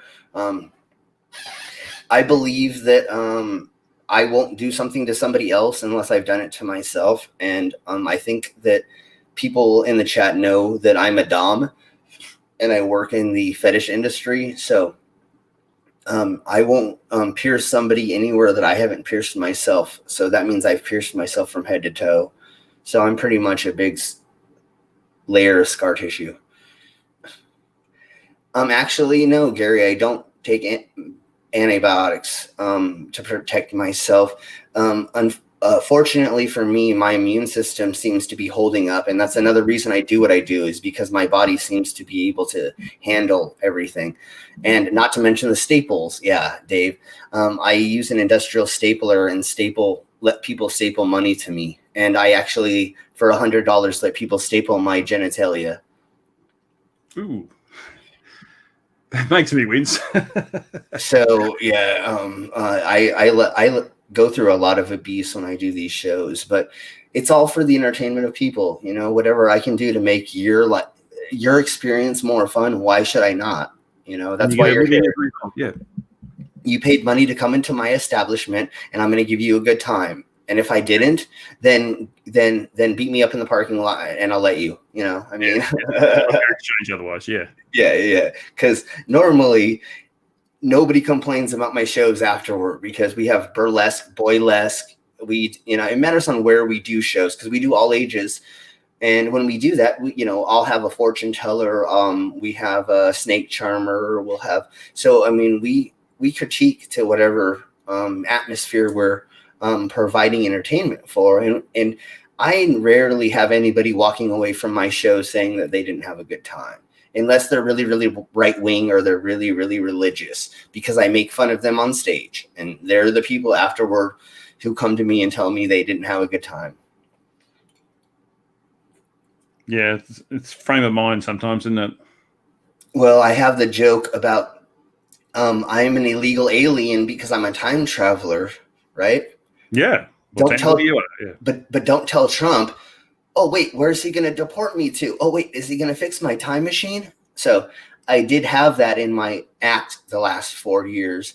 And I had Trumpanites that would come up to me afterward and go, that's not funny. You talking about Trump deporting you. It's like, no, it is, because he would. If Trump found out I was from the future, he would try to deport me. No, he wouldn't deport you. He'd give you over to the CIA, and they'd try and get as much information as possible out of you. I think. Yeah. You're right. Yeah. No doubt.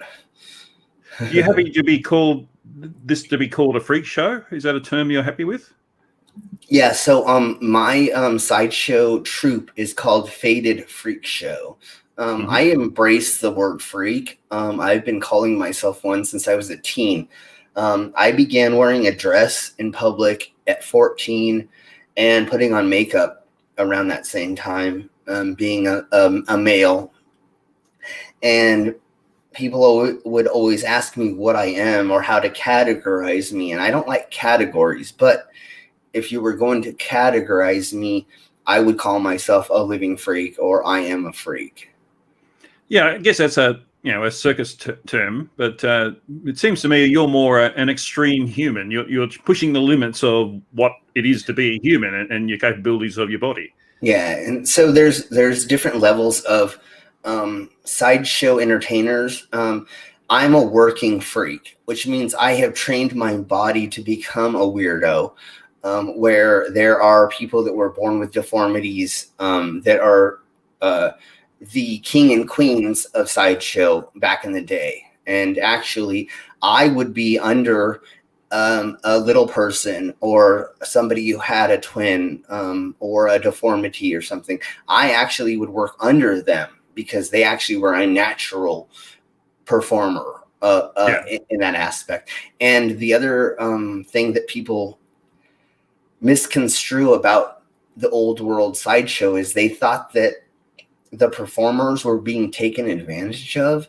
If you do your research and you read the memoirs and the biographies of a lot of these people, they actually were millionaires. They actually made a lot of money and had a lot of properties. Were in Congress, or I'm sorry, not Congress, but were in official had influence in moving things in their town they lived in, or I forgot what it's called. There's a town in Florida that was built by a bunch of freaks of all different types, and they owned that town and they ran it however they wanted. There was prohibition around the area, or there was dry counties around the area, but they weren't, they actually ran their own communities. So there was a lot more, they had a lot more control of their lives than a lot of these anti-freak people want to assume or think that there was. Just because you were a pinhead didn't mean that you didn't understand that you were getting paid to not speak English or to pretend to speak a fake language. They knew what they were doing. Speaking a fake language isn't something that you can convince somebody that doesn't understand what they're doing to do. You know what I'm saying? I think so, yeah. or you give somebody a set that they're supposed to do on stage. They come out, they say this, they do this, they follow a protocol. That's not something that somebody with a mental deformity that doesn't understand what's going on would do. So they obviously proved that they actually understood what was going on at most of the times. There were a handful, I'm not going to say there weren't, but there's a handful that we've proven that were taken advantage of. But those cases there's books written about, and why we shouldn't take advantage of people that don't have the mental capacity to know what they're being used. I had a little person in my troop for 2 years. He was 2.5 feet tall. He was the smallest man in Denver. He wanted to be in the freak show. He wanted to be there. He was a door-to-door sighting salesman during the day. He had to walk door to door to sell siding for housing as a little person. What do you think you would rather do? Get on my stage for an hour and get paid hundreds of dollars to entertain the audience? Yep. Yeah. Entertain an audience? Or would you think he wanted to work 8 hours walking door to door to go sell siding? Yeah, for someone who's 2.5 foot tall, he has to walk 3 times as far as someone my height. Because he's smaller, it's going to be more difficult to do that a lot. And Exactly. plus, when the doors are opened, they're not going to be looking at him. They're going to have to realize that he's there and then look down, and that's going to be hard to make sales as a result. He had to come up with these a comedy act almost to sell siding. Like on my stage, he's making a comedy act to entertain 1,000 people. So all he had to do was walk a couple steps on stage, tell some jokes for an hour while I beat myself up because he didn't do anything. He's not a sideshow performer per se, right? So he's on stage just talking about how stupid I'm being while I'm putting things inside my body, and he get paid $1,000. Like, what would you rather do? Yeah, he's not getting. Yeah, doesn't have to do a lot for the money in compared to you.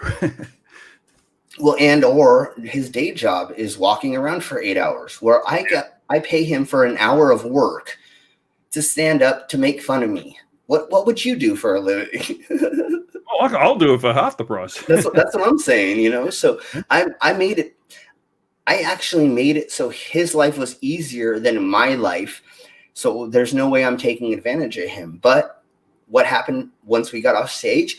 I had these middle-aged women coming up to me, yelling at me how I'm taking advantage of a little person. I go, honey, hold on. And I say, Karen. I go, Timmy, come here. Hey, what would you rather be doing? Selling siding or working for me? And he goes, psh, working for you. And like, he pulls out a beer and he's like, cheers, we get to have, and like, there's girls all around him, I mean, he's living like a king, you know what I'm saying? So I'm not taking advantage of anybody. If he doesn't want to be there, he doesn't have to be there. But you know what? I provided him with a life that he otherwise would not have, Yeah. I mean, we're putting him in the middle of a bar with 1,000 people, and everybody wants to be his friend. How was that not fun for him? Yeah, that's good for him. At the very least, it gives him affirmation of him as a human being. So. And one of the other things is, like, let's say in the 1800s, you had a deformity. Because of the Christian lifestyle in the Americas, you would be stuffed in a basement and nobody would ever see you. You don't go to church. You don't go shopping. You don't do anything, right? Well, if you get put on in a circus or in a carnival or a sideshow, you travel the country and you get to see millions of people. What would you rather do? Sit in a basement by yourself and never talk to anybody and never get attention or never even go to church? They wouldn't even take these people to church because they were so they remind them that God makes mistakes, I guess. Yeah, and or just disgrace to their family, everybody in my family is perfect. Yeah, right. So you don't bring out the cousin that doesn't speak right, you know what I'm saying? So now if you can put that person on stage, give them a contract, get them paid, they have their own house, they have their own living space, all these things, how is that not beneficial to them? In fact, he says that's what we do now. It's called self-isolation. Yeah, well, it's a little bit different now. I mean, if we could, basements for our own purposes, with the flat earthers, of course, in the basement. Leave the flat earther. All the conspiracy theorists, please stay in your little basement dwelling and next to your water heater, chained to it, and talk to it. But there are some of us who. One of the reasons I began looking into sideshow and began learning sideshow is because I always felt like an outcast. The reason I call myself a cyborg is because I don't feel like every other human.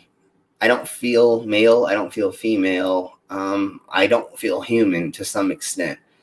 And so the best way for me to communicate that to other people was calling myself a cyborg. And so I began doing that years ago, before the whole sideshow thing began, just because people try to categorize me. Yeah, I hate that people categorize people. I mean, I've never really figured out what category I belong to.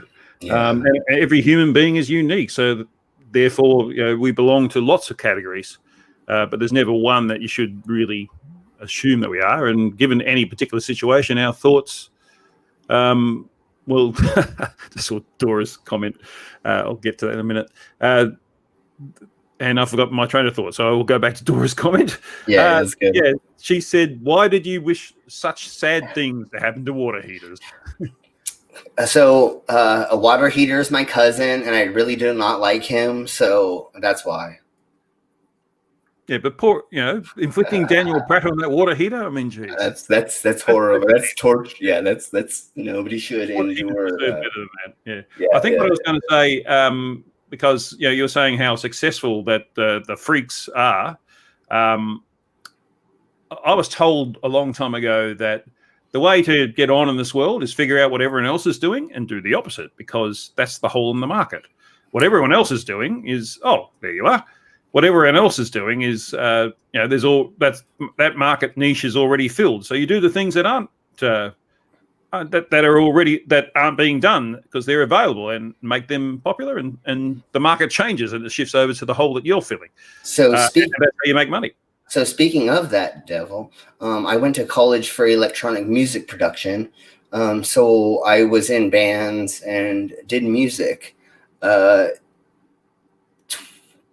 years ago, I was putting on live music events, and I realized I can't become a rock star. There's no such thing as a Marilyn Manson or a Rob Zombie anymore, Yeah.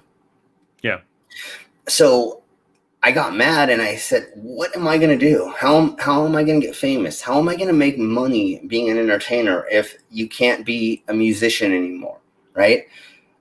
Record labels are not paying touring bands. They're not giving you the money up front to make a record. All these things changed in the 2000s. Yeah, iTunes basically killed it off. Yeah. Well, pay to play killed it off. I don't know if you're familiar with that anywhere besides the Americas, but what they were doing here is they were booking headliner bands like Slayer, right? Yep. And they were hiring no-name bands to be the opening and closing acts. But what they were doing is they were giving them 20 tickets to 40 tickets, and they were making them sell them themselves. Yeah.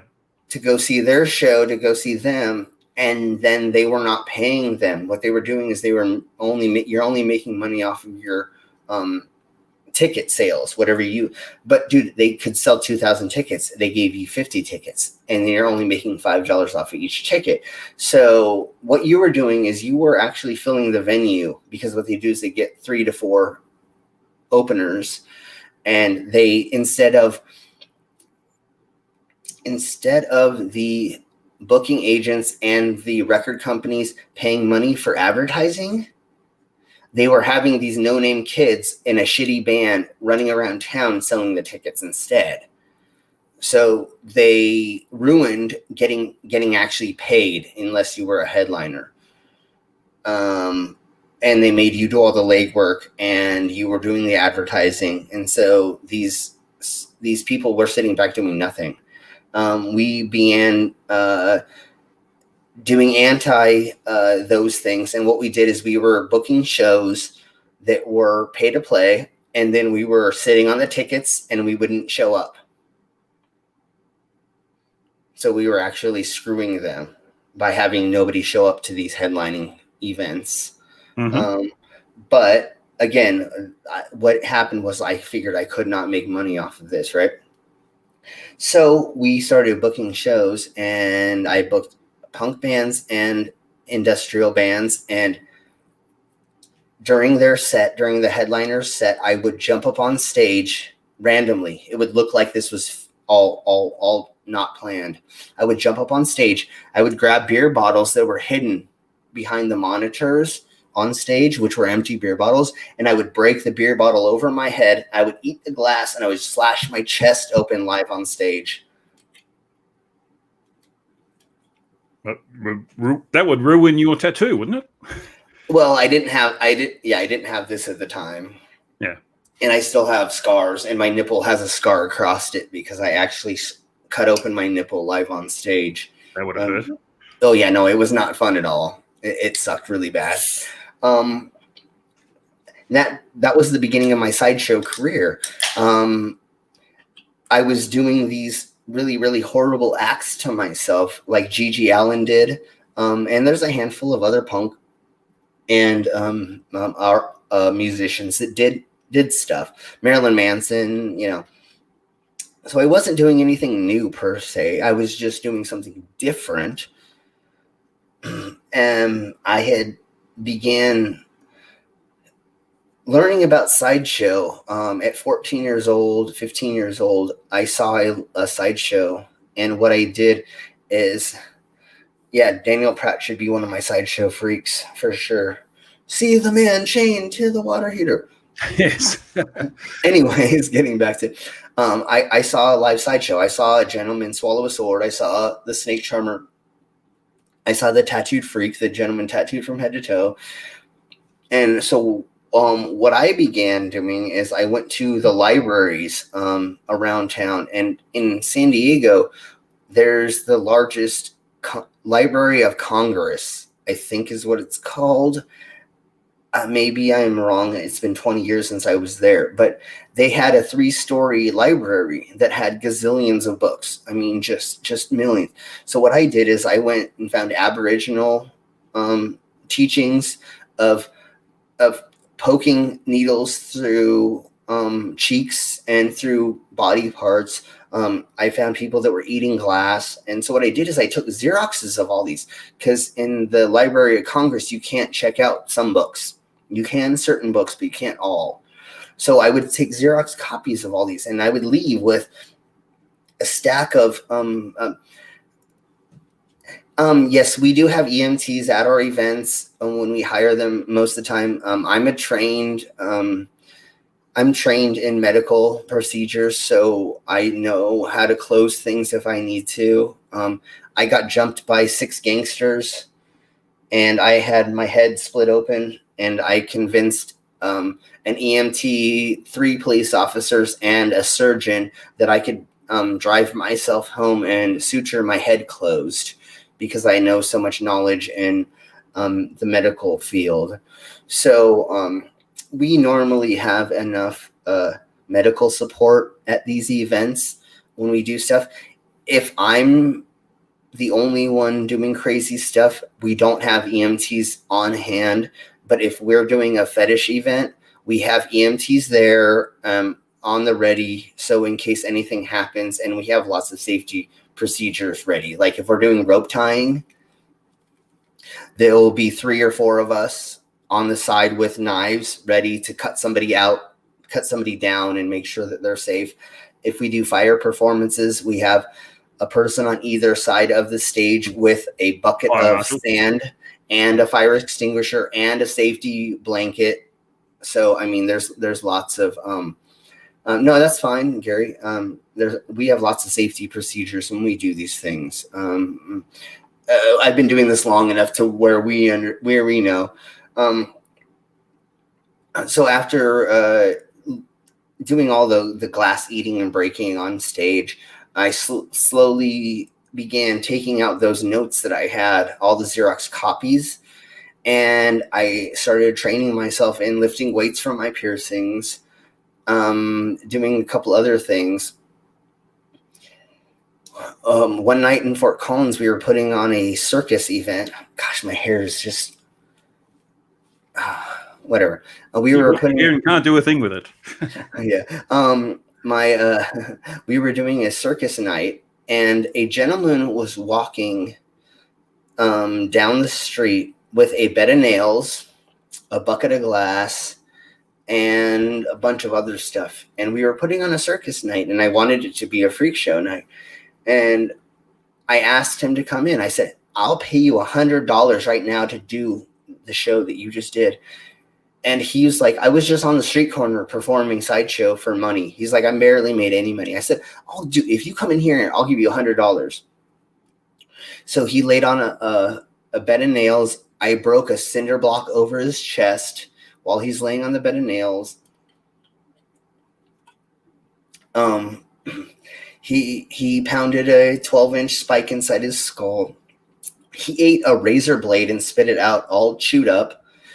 He did a handful of things that were amazing. And then afterward, I went to him and I said, if you teach me any of this stuff, I'll take you around the world. I said, we can tour. I said, we can make something out of this.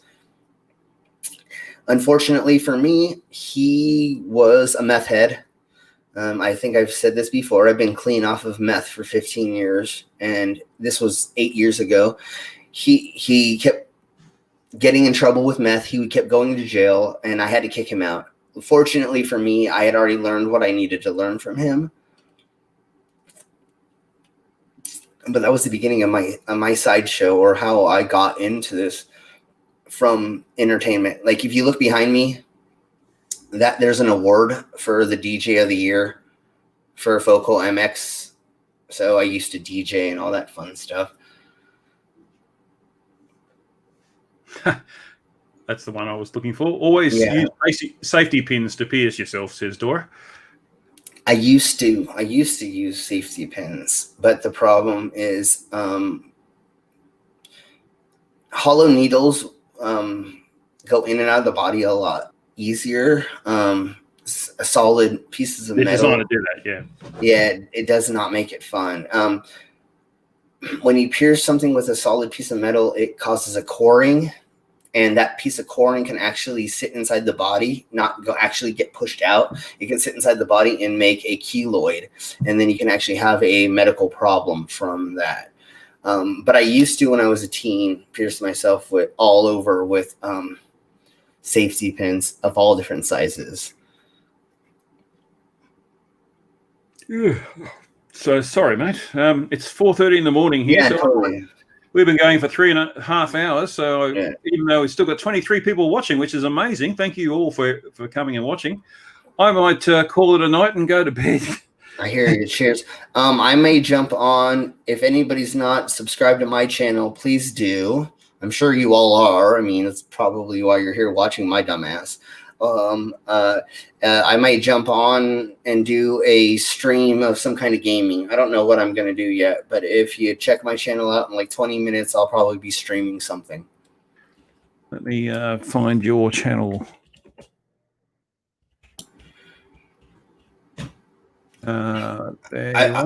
I've gotten a little lazy, and I figure that streaming gaming is easy because I don't have to like edit any video, or I don't have to do anything. And I'm a decent gamer. So, I mean, you might as well watch me play video games and chat with everybody. Thank you so much, Huge. There you go. So, so if you haven't subscribed to Slim, make sure you do. And also to all the other people who joined me tonight, which was Bacon Earth and Crafty Keeler. All these people are awesome people. You've seen them many times. What's that? I handmade this. So this is one of my products, my double-headed skull that I hand make. So, yeah. That's what I do during the day. I make stuff like that. Yeah. It's apart from practicing. Oh, Blue just came in. Cheers, Blue.